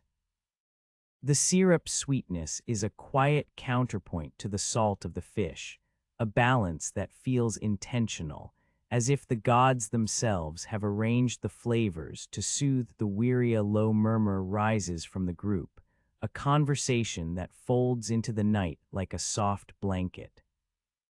One man, his beard flecked with ash, tells a story of a camel that once escaped the village, its hooves thundering across the sand, only to be lured back by the scent of a fig tree. The tale is told without exaggeration, the humor dry, the camel's stubbornness a subtle mirror of the stone's resistance. Another worker, younger and still bearing the fresh scar of a recent cut, jokes about the overseer's sharp eyesight, a comment that lands with a faint chuckle, the irony as thin as the blade of a reed that once cut the reeds for the thatch roofs. The laughter is quiet, almost a sigh, and it settles into the night air like a feather landing on still water. You listen to the story of the next pyramid, the one for Khufu, that will be capped with a gleaming limestone stone that catches the sun. The words are spoken with reverence, yet there is a hint of weariness, as if the men know that their names will not be carved into the stone, that they will be forgotten like the sand that slips through the fingers of a child. Still, there is a kinship that binds you all, a shared understanding that each block you shift is a small, invisible thread in a tapestry that will outlast any single life. The thought settles over you like a gentle wind, moving the palm fronds above and rustling the linen strips that hang to dry. The stew continues to bubble, the surface now dotted with tiny bubbles that rise and pop, each one a soft percussion against the pot's earthen walls. You notice a faint film of oil gathering at the edges, a reminder of the labor that went into preparing the fish, the grinding of cumin seeds, the soaking of lentils the night before. The pot's lid, a simple slab of baked clay, rests slightly ajar, allowing a thin stream of steam to escape, curling upward and disappearing into the night. The sound of the lid shifting is a small, steady clack, a metronome for the evening's quieta stray ember from one of the lamp's flutters, its orange tip briefly illuminating the face of a nearby worker. He looks up, his eyes reflecting the flame, and for a moment you see the weight of the day in his gaze, a weight that is both literal, from the stones he has hauled, and metaphorical, from the expectations of a ruler whose name is etched on the stone you all move.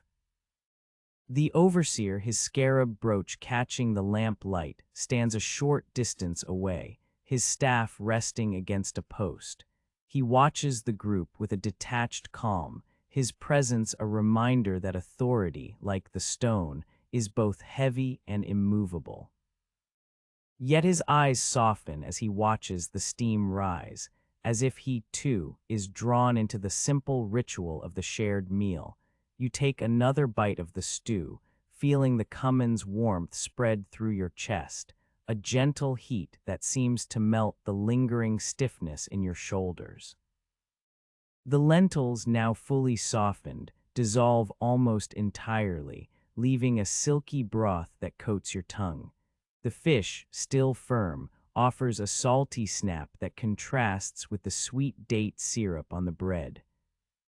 You dip a piece of the bread into the broth, letting it soak just enough to become pliable without falling apart, then lift it to your mouth. The combination of flavors is modest, yet it feels complete, as if each ingredient knows its place and purpose, much like the stones you have placed in the pyramid's rising walls. A quiet moment passes, the only sounds the occasional clink of a spoon against the pot, the soft rustle of palm fronds in the night breeze, and the distant croak of a frog near the riverbank. The night air grows cooler, a gentle caress that brushes against your skin, carrying with it the faint scent of reeds and damp stone. You feel the coolness settle on the back of your neck, a soothing contrast to the day's heat that had clung to you like a second skin.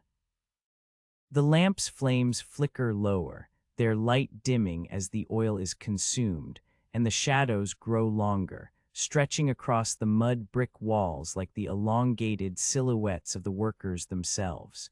You glance at the clay pot, now half empty, the broth reduced to a thin layer that glistens in the waning light.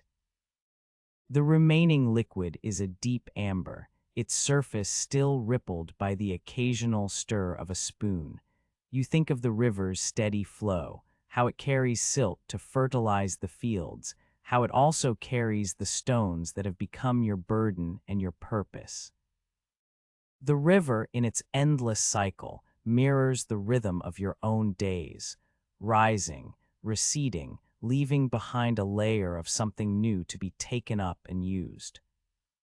The thought is quiet, almost meditative, and it settles into you like the soft dust that settles on the ground after a wind has passed. A soft sigh escapes you, a sound that seems to come from the stone walls themselves, as if the very structure of the quarry is exhaling after a long day's work.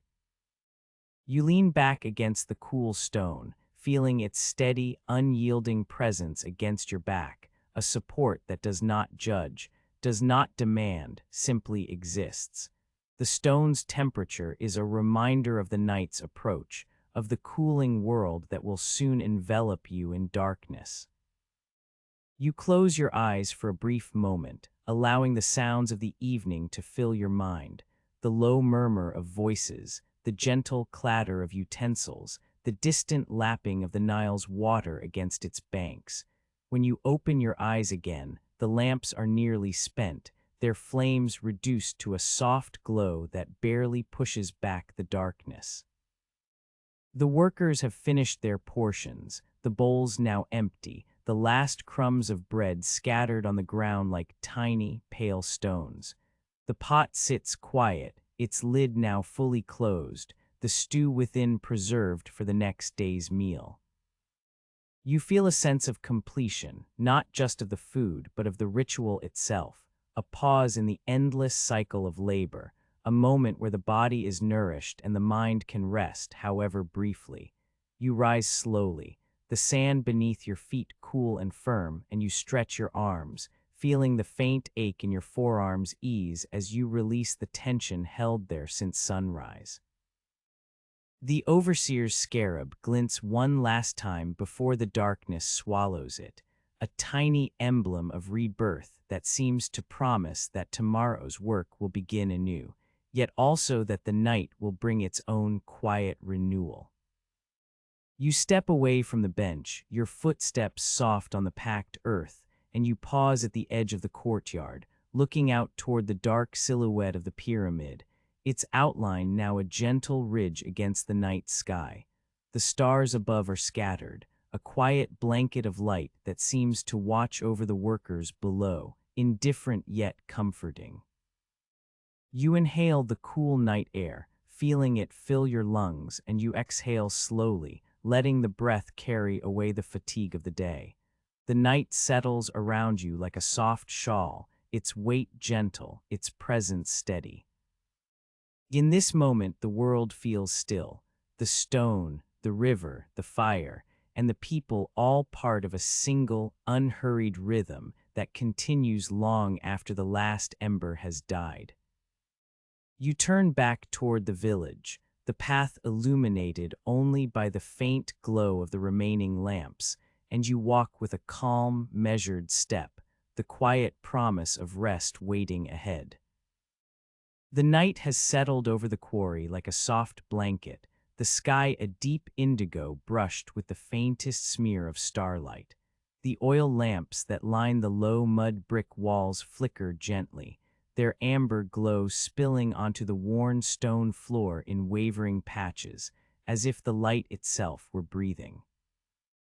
You sit on the cool edge of a shallow trench, the sand still warm from the day's labor, and listen to the low murmur that rises from the older men gathered on the bench. Their voices are low, each word measured, as though the very air were too fragile to bear the weight of louder speech. The stories they share have traveled far, carried on the backs of caravans and whispered in the markets of Memphis, and now they settle around you like the dust that settles on a newly set stone. One of the elders, a man whose hands are scarred by countless blows of dolerite, begins with the name of a king long before Khufu's reign, Sneferu, the architect of the first true pyramids at Medum and Dashur. He speaks of the mastaba, the flat-topped tomb that once rose from the desert floor, its sloping sides a modest promise of eternity. The mastaba, he says, was the seed from which the great pyramids grew, a simple rectangular box that held the dead and their provisions, its design a quiet dialogue between earth and sky. You feel the weight of that history settle on your shoulders, a gentle pressure that is not burdensome but grounding, as if each stone you have moved is a leaf in a long, unhurried river of tradition. The elder's voice softens when he describes the transition from mastaba to true pyramid, the moment when the builders dared to lift a stone to the heavens and let it rest upon another, creating a step that reached ever higher. He mentions the experiments at Dashur, where the angle of the sides was adjusted, the slope refined, until the structure seemed to rise on its own, a silent ascent that mirrored the sun's climb. You picture the ancient workers, their bodies bent under the same sun that now beats down on you, their breath mingling with the dust, their chants echoing against the limestone cliffs. There's a quiet irony in the thought that those early attempts were as tentative as the first steps you took on the sledge and roll method, each movement a tentative negotiation with gravity. A younger voice interjects, Tefnut, his eyes bright despite the fatigue that lines his face. He gestures toward a small wooden model of the pyramid that rests on a low stool, its smooth sides polished by a craftsman's careful hand. The model catches the lamp light, the grain of the wood glowing faintly, the inscription, Khufu, the great, etched in a careful hand that has not yet been worn by the wind. You lean closer, tracing the tiny lines of the inscription with your eyes, feeling the enormity of the name behind it. The model is a miniature of the monument you have helped raise, a tangible reminder that the grand design is not an abstract idea, but a series of concrete, manageable steps. The craftsmanship of the model mirrors the craftsmanship of the workers. Both require patience, both demand a steady hand, both are bound by the same quiet resolve. The conversation drifts to the symbolism of the pyramid's shape, the ancient belief that its sloping sides would guide the pharaoh's soul toward the sun, that the stone itself would become a ladder for the afterlife. The elders speak of the sun god Ra, of the daily journey across the sky, and of how the pyramid's apex, pointed like a spear, was meant to pierce the heavens. You think of the sun's path, how it rises each morning over the quarry, casting long shadows that crawl across the limestone, and how it sets each evening, bathing the stone in a soft amber that seems to melt the edges of the world. The sun's rhythm, you realize, is the same rhythm that has governed your own days. Rise, work, rest, repeat. Each cycle, a quiet affirmation of continuity. A faint chuckle rises from the bench as Mary, the neighbor you shared a laugh with at the evening meal, recounts a story of a cat perched on a column that watched a stone slip from a sledge. The cat, indifferent to the clatter, merely flicked its tail and settled back into its nap, as if to say that the world would continue regardless of the mishaps of men. The humor is dry, the cat's nonchalance a subtle commentary on the insignificance of individual errors in the face of a project that spans generations. You smile, feeling the gentle lift of that irony, and notice how the cat's imagined presence seems to soften the hard edges of the stone, turning the massive blocks into something more approachable, more human. The older men speak now of the laborers whose names will never be carved into stone, whose faces will be forgotten by the scribes, yet whose hands have shaped the very silhouette of the kingdom. They speak of a man named Hemi, whose grin you have seen in the morning light, of a foreman named Nakha, whose instructions are as steady as the beat of a drum. Their stories are not grand epics, but simple recollections, a shared joke about the overseer's sharp eyesight, a whispered rumor about the next pyramid's capstone catching the sun.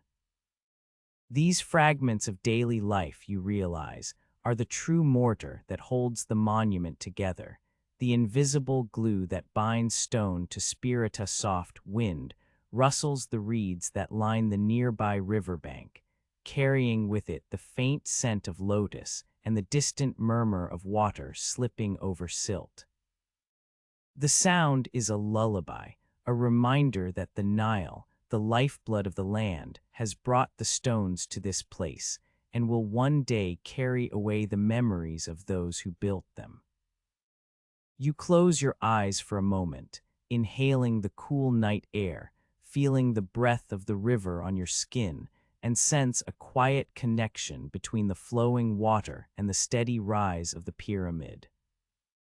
Both move inexorably forward, both shape the landscape in their own patient way. The conversation turns to the future, to the next king who will commission his own monument, to the craftsmen who will learn from the techniques honed here, to the children who will grow up hearing the clink of copper tools as a lullaby. You think of the crack you once saw in a block, how it was mended with sand and water, and how that small imperfection became a lesson in patience. The elders speak of repair, of the importance of noticing the smallest fissure before it widens, a principle that applies as much to stone as to the human heart. There is a quiet wisdom in that, a reminder that even the grandest structures require careful attention to the tiniest details. A moment of silence falls over the bench, the only sound the occasional pop of a lamp flame and the distant croak of a night insect. In that stillness, you feel the night's gentle blanket settle over you, the cool stone beneath you a steady anchor.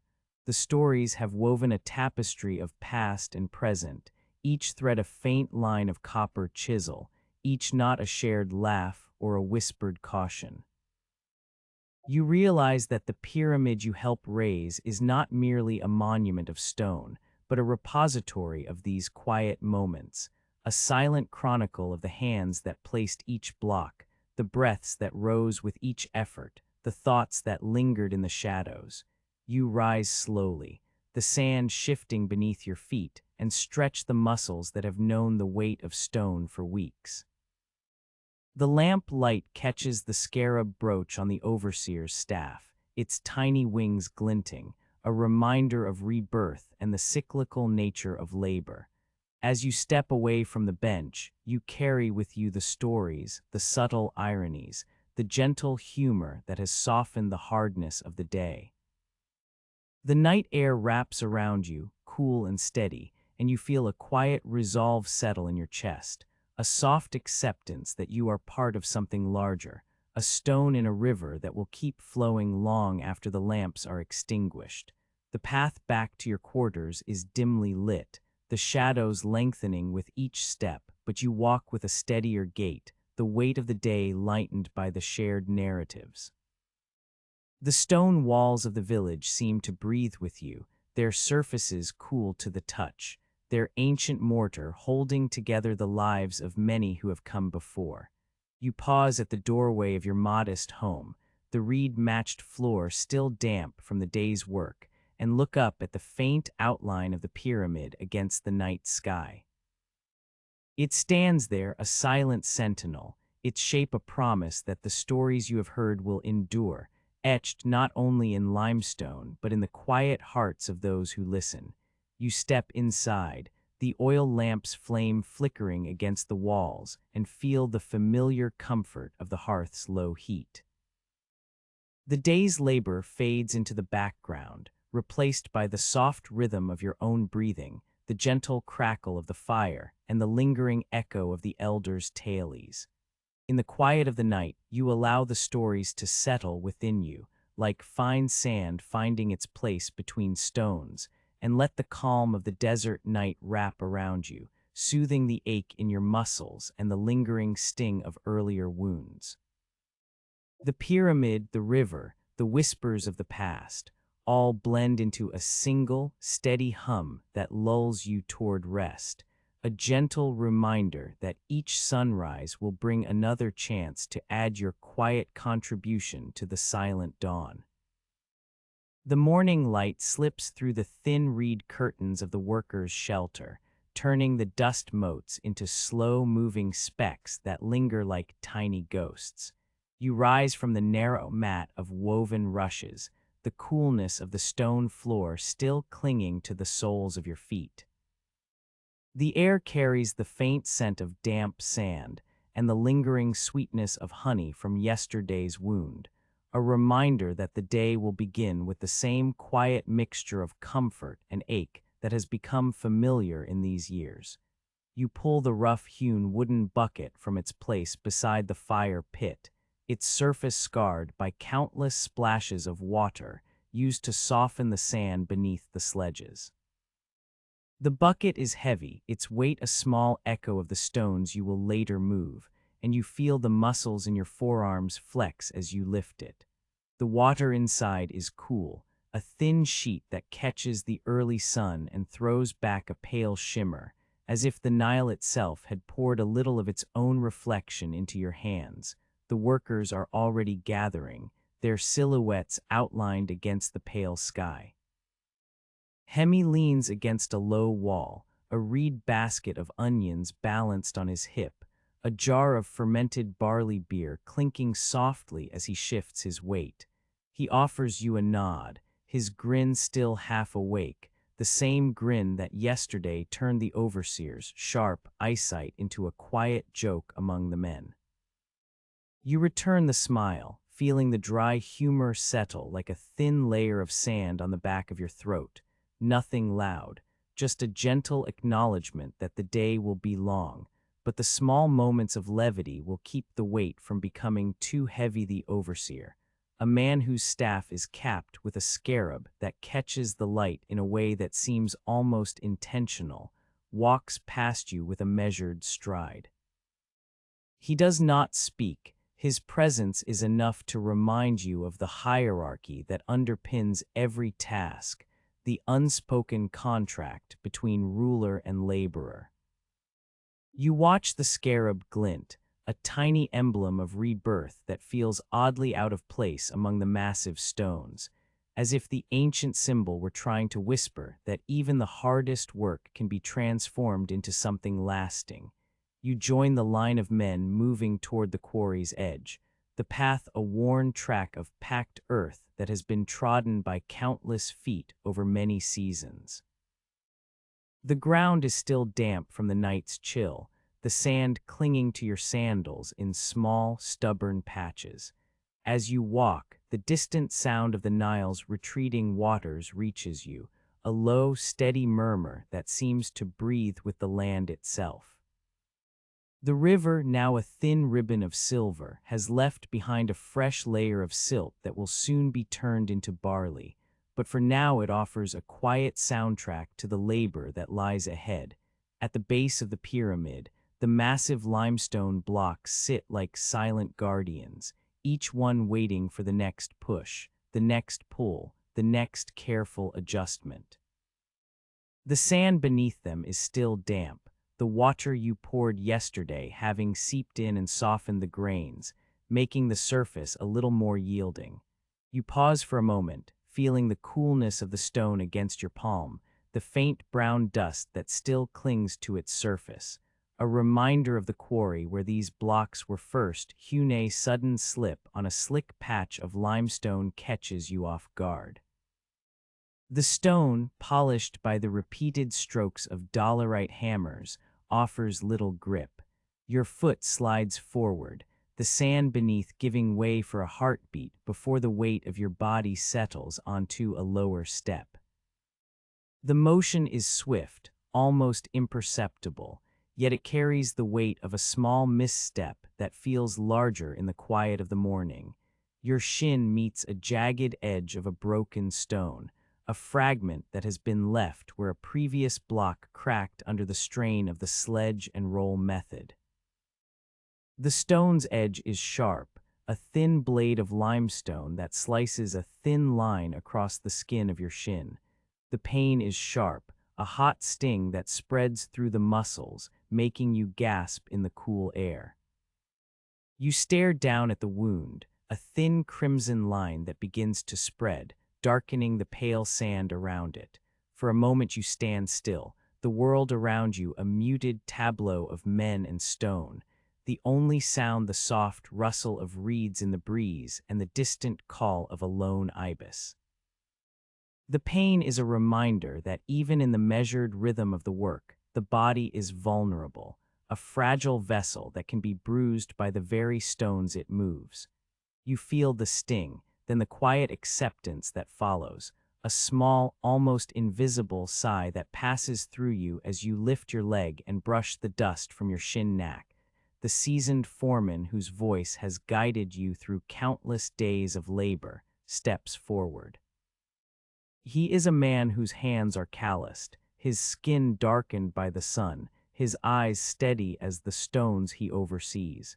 He kneels beside you, his fingers deftly pulling a small cloth from his satchel. The cloth is a strip of linen, thin and soft, its fibers woven tightly together, a common material used for many purposes in the village, wrapping, cleaning, and now, for this moment, tending to wounds. He reaches into another pouch and produces a small heap of crushed garlic, the cloves broken open to release their pungent aroma.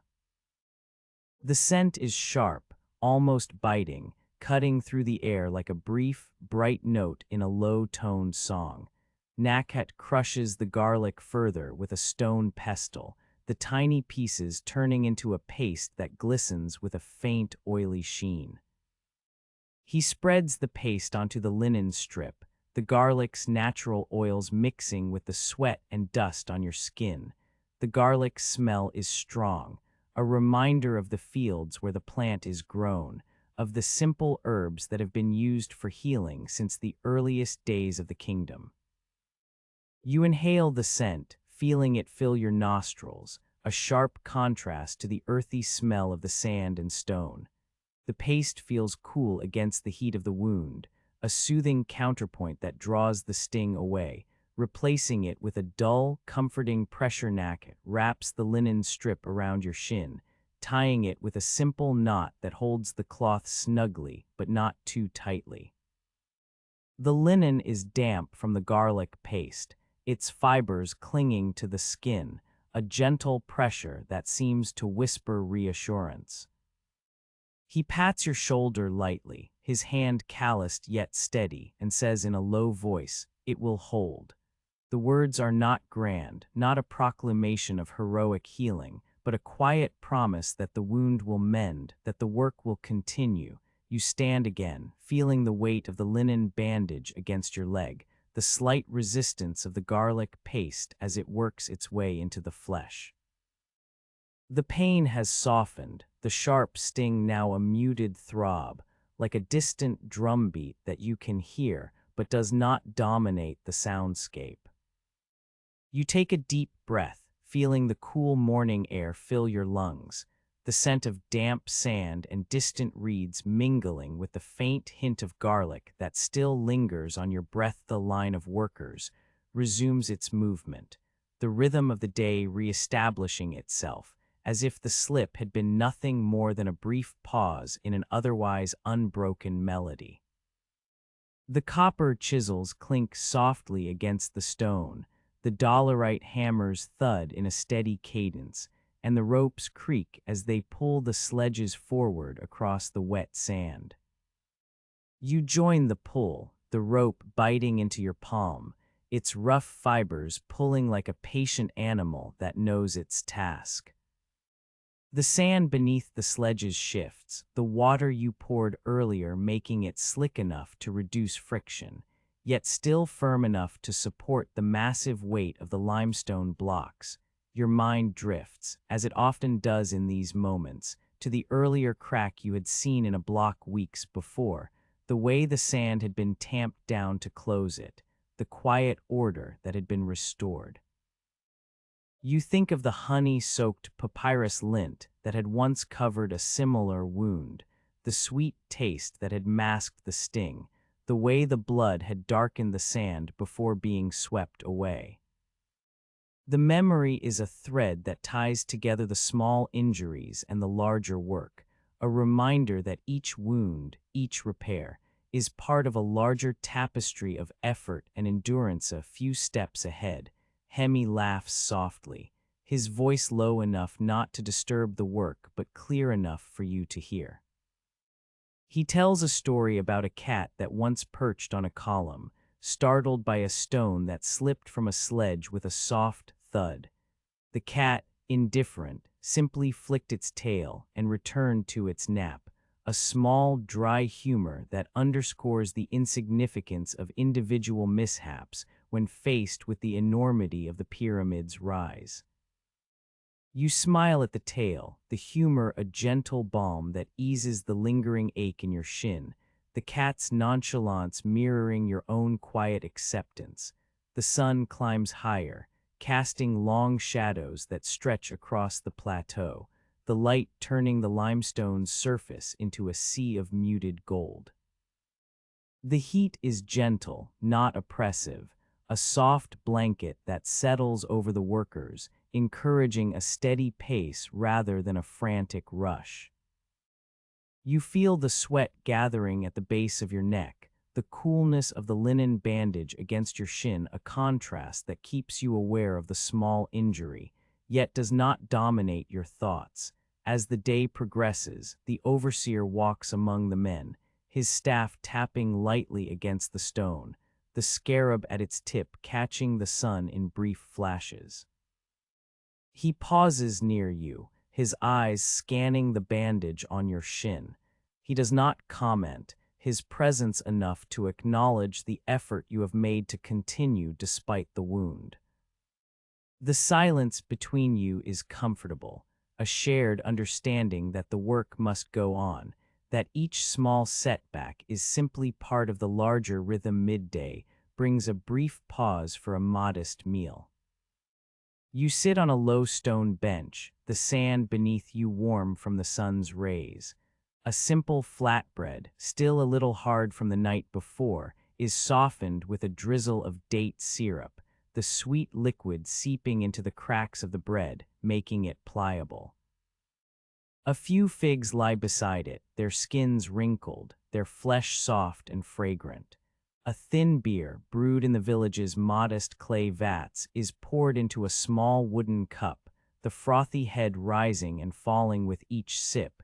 You eat slowly, the taste of the syrup mingling with the earthy flavor of the figs, the bitterness of the beer providing a counterpoint that balances the sweetness. The food is unremarkable, yet its reliability is comforting, a steady presence in a day that has already shown how quickly things can shift. You feel the warmth of the stew of barley and lentils you had shared with the men the night before still lingering in your stomach, a reminder that nourishment is as essential as the stone you move. After the brief meal, you return to the work, the rope in your hands once more, the sand shifting beneath the sledges as they glide forward. The stone you are moving now is a large limestone block, its surface still bearing the faint brown dust of the quarry. The block rests on a bed of wet sand, the water you poured earlier making the surface slick enough to reduce friction, yet still firm enough to support the massive weight. You pull with the rope, feeling the fibers bite into your palm, the rope's roughness a familiar companion. The effort is not heroic. It is a measured, collective exertion, each grunt a quiet affirmation that the hill will rise. The sun climbs higher, the shadows receding, the light turning the limestone's surface into a sea of muted gold. You notice a tiny crack forming along the edge of the block, a reminder that even stone can be imperfect. You watch the crack close as the sand is tamped down, and a soft sense of order returns, echoing the earlier repair you witnessed in another block. The day begins to wane, the light softening into a warm amber that spreads across the plateau. The workers finish the last pull of the day, the sledges coming to a gentle stop. You step back, the linen bandage on your shin now slightly damp from the sweat that has gathered, the garlic paste having done its work. The pain has faded to a faint throb, a reminder that the body heals even as the stone remains steadfast.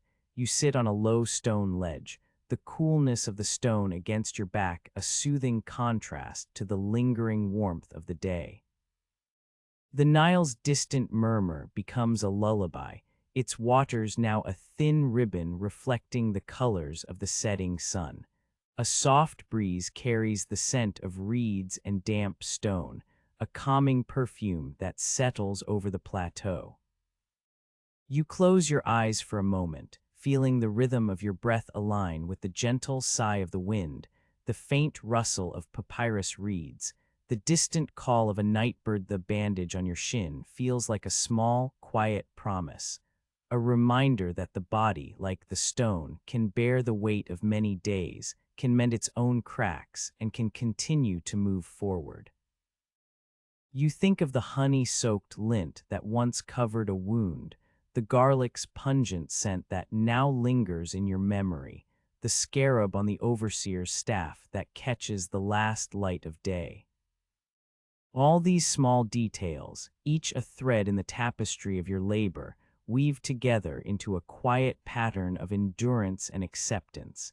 As the sun slips below the horizon, the sky deepens into a velvety blue, speckled with the first stars of the night. The pyramid silhouette stands dark against the fading light, its massive form a silent witness to the day's work, to the small injuries and the quiet recoveries, to the steady rhythm that has carried you through. You inhale the cool night air, feeling the gentle pressure of the linen bandage against your shin, the faint ache now a quiet hum in the background of your thoughts.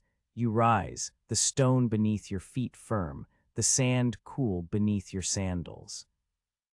The night settles over the plateau, a soft blanket of darkness that muffles the world's clamor. You walk back toward the village, the path illuminated by the faint glow of oil lamps, their light flickering like nervous fireflies. The lamps cast gentle shadows on the walls, the smoke rising in thin curls that dissolve into the night. When you reach the low-lying mud brick walls of the workers' shelter, you pause for a moment, leaning against the cool stone, feeling the day's fatigue melt away. The gentle rhythm of the night, the distant murmur of the Nile, the faint scent of reeds and damp stone, all settle around you like a soft, familiar blanket. You close your eyes, allowing the quiet of the evening to seep into your thoughts, the small wound on your shin a quiet reminder of the day's passage, now softened by the night's calm. In this stillness, you find a gentle peace that settles over you like dust after a storm. The heat of the day has softened, the sun now hanging low enough that its rays strike the limestone with a gentle amber wash rather than the harsh glare of morning. You stand on a narrow platform of packed sand and crushed stone, the edge of the pyramid's side sloping away beneath your feet like a quiet, unhurried breath. The outer casing stones, quarried from the white cliffs of Tura, lie in orderly rows, each one a smooth slab that catches the light and throws it back in a soft, lake-like shimmer. The stone feels cool to the touch, a thin veil of chill against the lingering warmth of your skin, and you can hear, if you listen closely, the faint sigh of the wind as it slides over the polished faces. A sound that could be mistaken for the distant rustle of papyrus reeds. The work here is different from the earlier days when the massive blocks were dragged across wet sand. When the rhythm was dictated by the pounding of dolerite hammers and the collective grunt of men pulling ropes. Now the labor is quieter, more deliberate. Fewer hands are needed. The heavy lifting has given way to the careful placement of each casing stone, the final dressing that will give the monument its gleaming exterior. The overseer, his scarab brooch catching the last of the sun's amber, moves among the workers with a measured step, his wooden staff tapping lightly against the stone as if marking time. The scarab, a symbol of rebirth, seems almost a quiet joke now. How many of the stones will be reborn in eternity, and how many of the men who set them will be remembered. You watch a group of masons lift a slab with the aid of a wooden sledge, the runners of the sledge greased with a thin film of water and oil, the same mixture that once reduced friction for the massive quarry blocks. The sledge slides forward, the stone gliding over the sand with a soft, almost musical hum. The rope that guides it is thick, its fibers frayed at the ends from years of use, yet it holds firm, the knot at the end tied with a practiced slip that will not loosen under the weight. As the slab settles into its niche, a faint dust rises, catching the light and momentarily turning the air golden. You inhale, the dust tasting of limestone and the faint, earthy scent of the river's silt that still clings to the stone's lower edge. A small crack appears on the surface of the newly placed slab, a thin line that runs like a vein across the polished face. It is a reminder of the earlier day when a similar fissure had threatened to mar a block at the base. Back then, the sand had been tamped down, the crack sealed, and the stone had held. Now the crack seems almost decorative, a subtle imperfection that the sun's angle softens into a shadow rather than a flaw. You run a fingertip calloused, still bearing the faint imprint of the honey-soaked papyrus lint from the river's gift along the edge of the stone. The surface is smooth, the grain of the limestone fine enough that the skin feels almost like it is gliding over glass. The memory of that honey, sweet and sticky, surfaces with a quiet smile. The sting of the wound had faded, replaced by the lingering taste of honey on the back of your throat, a small comfort in a world of stone. The men around you speak in low tones, their voices blending with the wind. A younger worker, his linen shirt already dusted with a fine layer of sand, asks the foreman about the alignment of the next row. Naked, the seasoned foreman whose voice has become a steady drumbeat in your ears, replies with a calm certainty, pointing to a line of chalk marks etched into the sand. Each stone must follow the line, he says, his eyes scanning the horizon where the desert meets the sky. If we stray, the whole face will be crooked, and the sun will not kiss it as it should.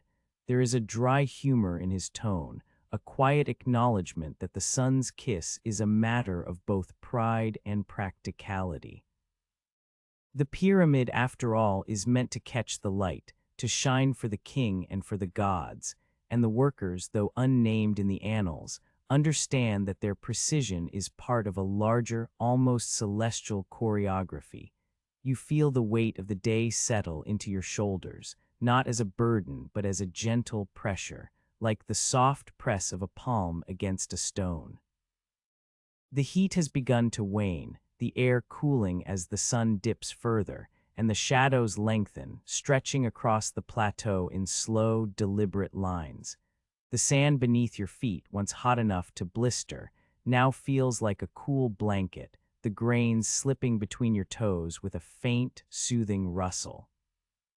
A distant call of a night bird, perhaps a hoopoe, drifts over the sight, its sound thin and echoing, a reminder that the desert is never truly still. You think back to the first sunrise you witnessed from the workers' village, the sky a shy pink that barely brushed the horizon, the limestone blocks standing like silent sentinels in the dim light.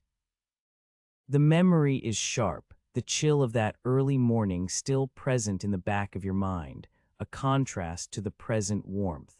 The crack you saw then, the honey-soaked lint, the splinter that drew blood, each small incident has become a thread in the tapestry of this labor, a tapestry that now nears its final pattern. The stone, indifferent to the human stories that cling to it, continues its slow ascent, each layer adding to the shape that will eventually rise above the desert like a quiet mountain breeze picks up, carrying with it the faint scent of reeds from the receding Nile, a reminder of the river's gift that has brought these stones from distant quarries to this very spot. The scent is cool, slightly sweet, and it brushes against your face, lifting a stray strand of hair that has been clinging to your forehead all day. You brush it away with a hand that still bears the faint imprint of the honey-laden papyrus, the residue now dry and crusted, a small badge of the day's work. The hand feels rough, the skin hardened by years of gripping ropes and chisels, yet there is a softness in the way the honey had once softened the sting of the splinter. The overseer pauses, his staff tapping a rhythm that seems to match the heartbeat of the pyramid itself. He looks out over the faces of the workers, his eyes lingering on the older men whose backs are bent not from fatigue alone, but from the weight of years spent under the same sun. Their faces are lined, the lines like the faint grooves in the limestone, each one a story of days spent moving stone, of evenings spent sharing stale bread and thin beer, of quiet jokes about the overseer's sharp eyesight. You catch a glimpse of a smile on one of their lips, a smile that does not reach the eyes but still carries a quiet amusement, as if the absurdity of their task is both a burden and a comfort. The sun now hangs just above the western horizon, a low orange disk that paints the sky in soft, muted hues. Its light catches the outer casing stones, turning them into a sea of liquid gold that ripples with each subtle shift of the wind. The pyramid silhouette becomes a dark outline against the brightening sky, its edges crisp, its apex a point that seems to pierce the heavens. You stand there feeling the cool breath of stone against your cheek, the wind whispering through the gaps in the construction, the distant murmur of the Nile's water a low, steady hum that seems to echo the steady rhythm of your own breathing. A small, almost imperceptible tremor runs through the ground as a distant worker drops a stone onto a lower platform. The sound is a muted thud, not a crash, but a reminder that even in these final stages, the work is still a series of small, deliberate actions. The stone settles, its weight absorbed by the sand, its presence a quiet affirmation that the monument is still being built, stone by stone, breath by breath. You watch as the dust from the impact rises, catching the last rays of sunlight, turning the air around you into a veil of golden particles that drift slowly down, landing on shoulders, on hair, on the rough surface of the stone. You think of the future, of the day when the pyramid will be complete, its smooth faces reflecting the sun's light for generations to come, its apex reaching toward the stars.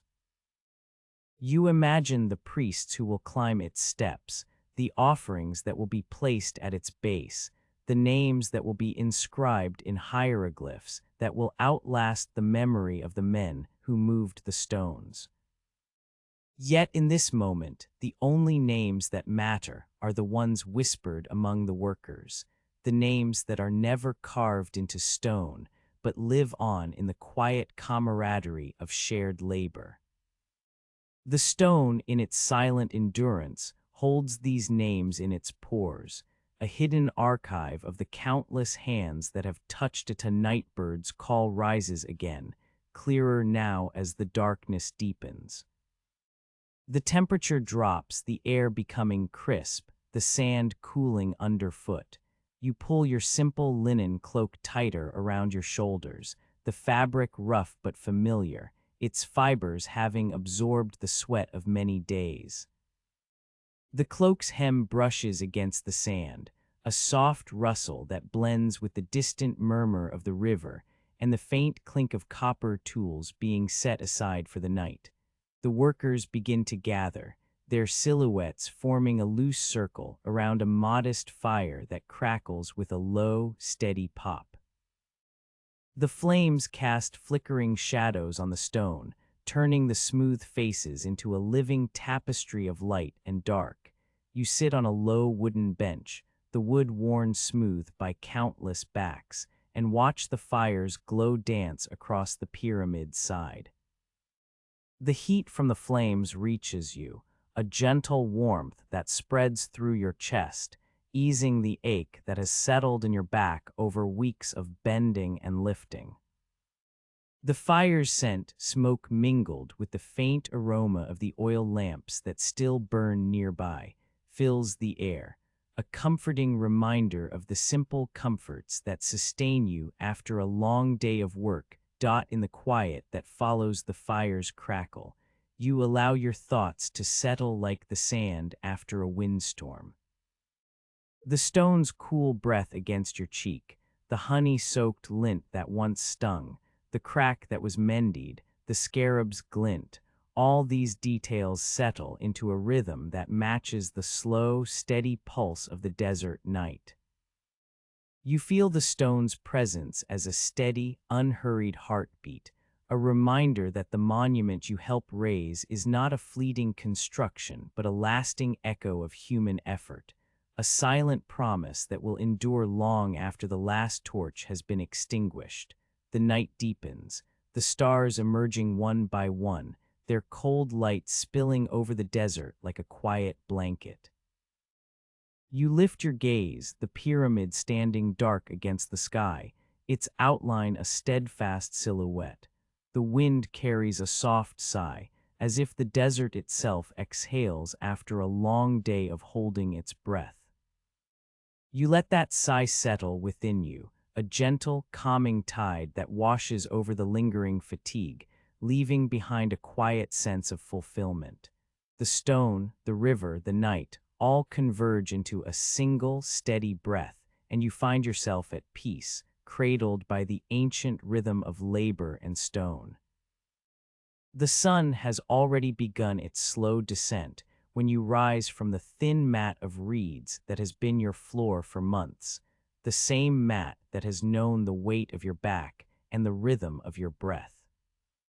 The air in the village is cooler now, the heat of the day having slipped into the stone walls and the sand, leaving a faint chill that brushes against the skin of your forearms as you pull the simple linen shirt tighter around you.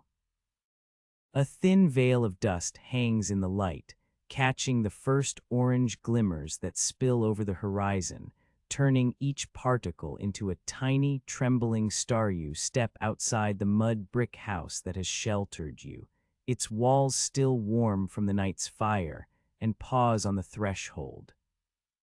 The low, steady hum of the Nile, now a thin ribbon of water far below the plateau, reaches you in a soft, distant murmur, as if the river itself is sighing at the close of another day.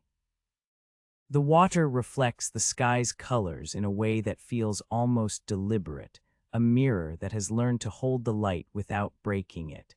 You watch the reflection ripple gently as a breeze lifts a few reeds from the bank, their green tips trembling like the eyelashes of a sleeping child. Behind you, the workers' camp is already stirring.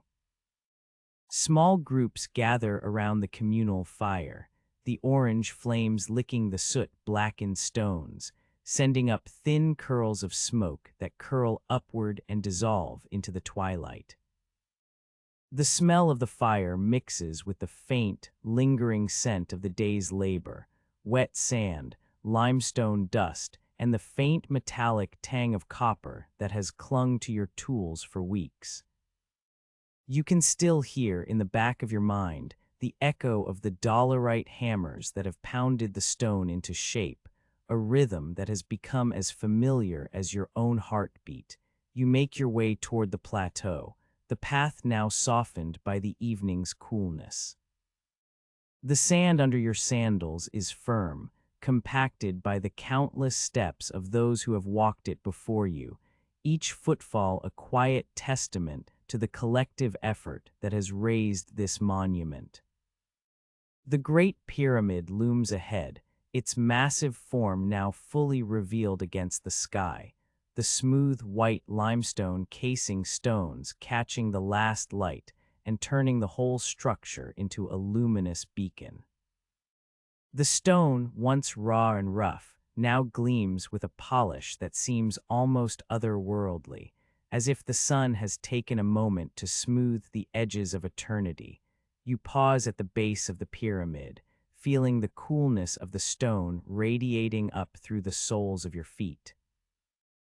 The surface is smooth, almost glassy, reflecting the sky in a way that makes the world feel both vast and intimate.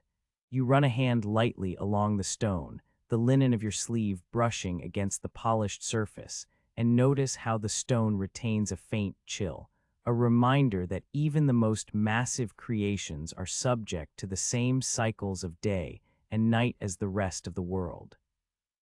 A small crack you recall from the early days, once a thin line of brown dust that threatened to mar the perfect face, has been filled, the sand tamped down and the stone set, and now it is invisible, a secret kept between you and the stone. The overseer, his scarab brooch catching the last rays, stands a short distance away, his posture relaxed, his staff resting against a stone pillar. The scarab, a symbol of rebirth, glints softly, and you cannot help but think of the stone's own rebirth, from raw quarry to polished monument. He nods to you, a brief gesture that carries the weight of shared labor and mutual respect, and you return the nod, feeling a quiet kinship that has grown over the months of shared toil around you. the other laborers are gathering for the final communal feast. A low wooden table, scarred by countless meals, is set with simple dishes. Flat barley bread, still warm from the ovens, its crust still firm but softened by the date syrup that drips slowly down its sides. A handful of dates, their dark skins glistening with a thin sheen of honey, and a final mug of the village's brew, a thin barley beer that has been fermented in the modest clay vats near the river. The steam rises from the stew that has been simmering all afternoon, a thick broth of lentils, onions, and the occasional slice of salted fish, its aroma mingling with the faint scent of cumin that drifts from the pot like a quiet promise of distant markets. You take a seat on a low, worn stool, the wood creaking softly under your weight.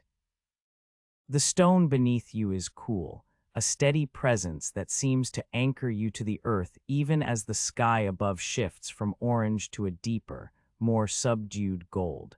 You lift the mug, feeling the weight of the liquid inside, the faint bitterness of the brew touching your tongue, a taste that has become as familiar as the taste of the dust on your skin.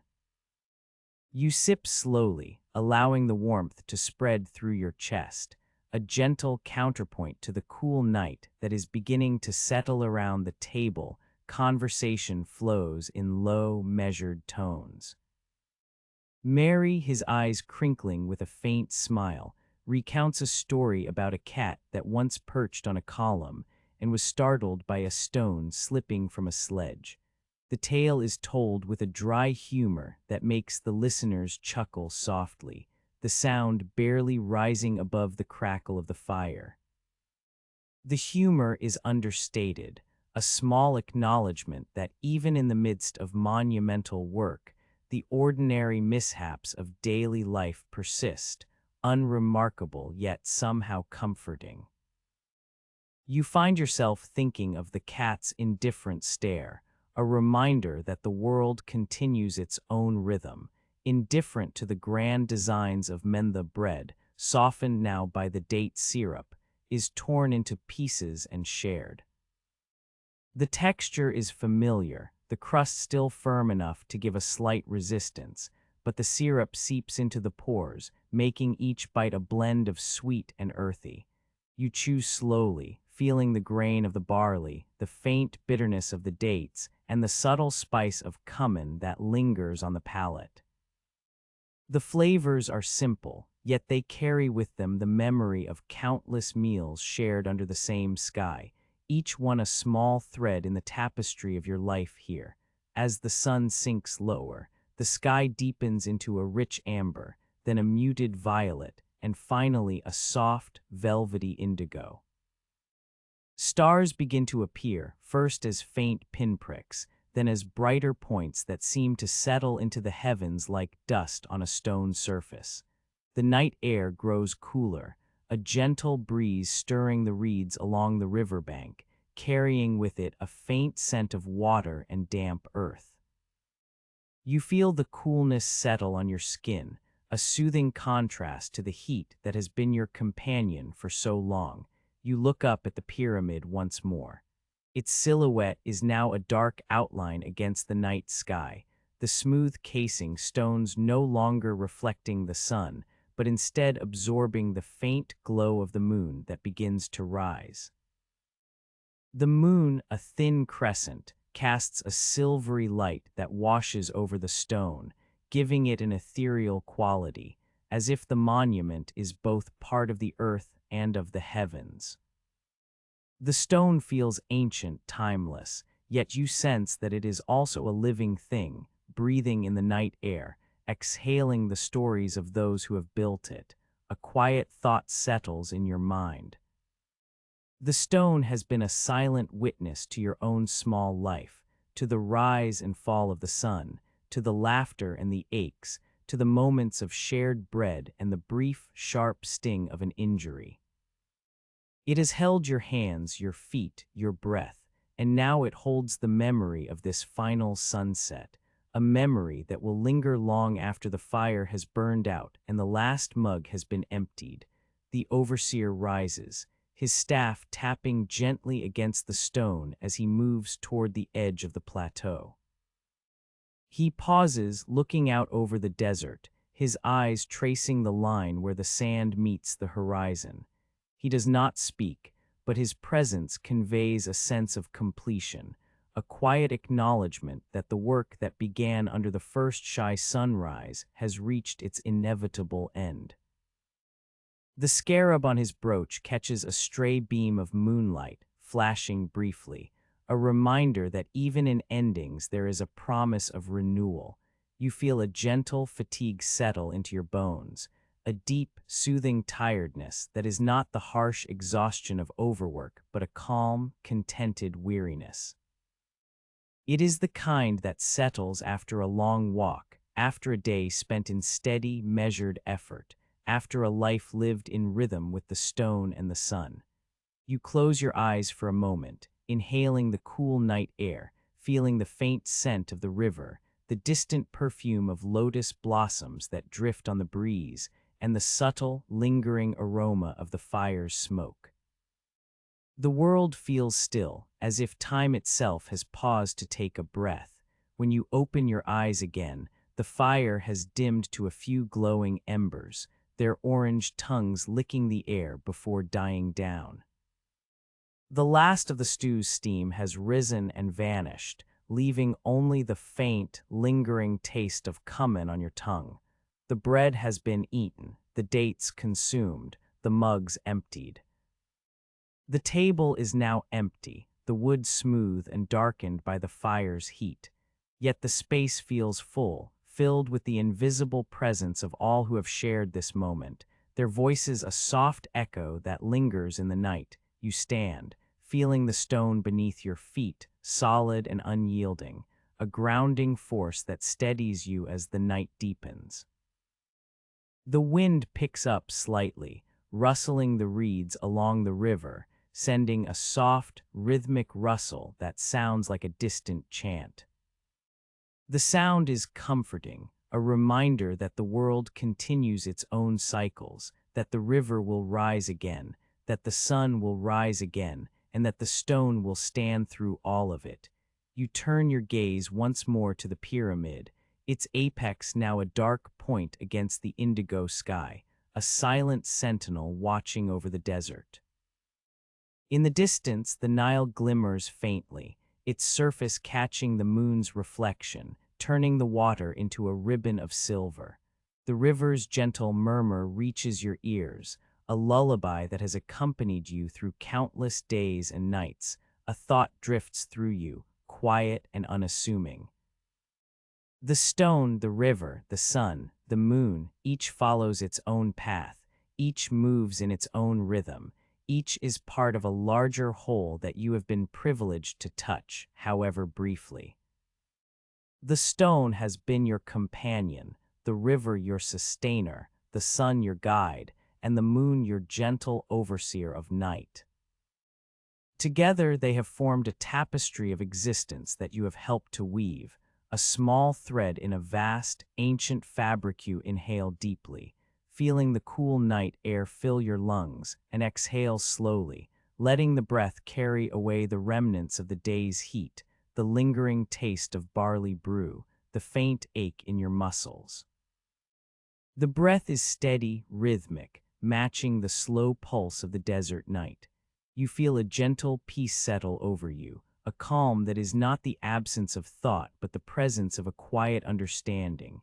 As the stars become brighter, their light spilling across the desert like a soft dusting of silver, you allow yourself to linger in this moment, to let the night's quiet wrap around you like a soft blanket.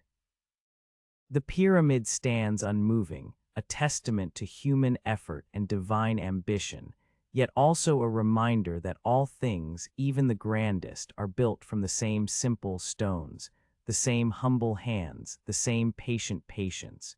You turn away, your steps slow and measured, each footfall a soft imprint in the sand that will soon be covered by the night's cool breeze.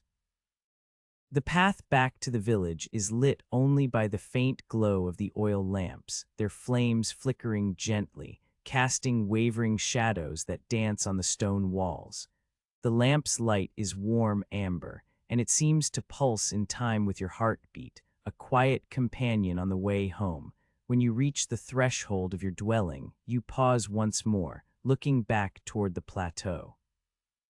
The silhouette of the pyramid is now a dark, solid shape against the sky, its presence as steady as the stars above. You feel a quiet gratitude for the work you have done, for the moments shared, for the simple meals, for the small injuries and their healing, for the laughter that has echoed off the stone, for the quiet acceptance that has settled in your chest. You step inside, close the door behind you, and let the soft click of the latch be the final sound of the day. The interior is dim, the oil lamp on the low table casting a gentle glow that makes the walls seem to breathe. You sit down on the reed mat, the familiar texture beneath you, and allow the night to envelop you fully. The desert wind sighs outside, a low, soothing murmur that carries the scent of reeds and distant water. You close your eyes, feeling the cool stone of the wall against your back, the faint hum of the night around you, and you let the memory of the day's final sunset settle into your mind like a smooth stone placed gently in a river. The stone rests there, calm, untroubled, reflecting the soft glow of the lamp, a quiet anchor in the flow of time. In the stillness, you find a gentle, enduring peace, a calm that lingers long after the fire has died, long after the last ember has faded, long after the night has deepened into a blanket of quiet. The pyramid stands guard over your thoughts, a silent witness to the passage of days, and you, in turn, let its presence soothe you into a restful, steady calm.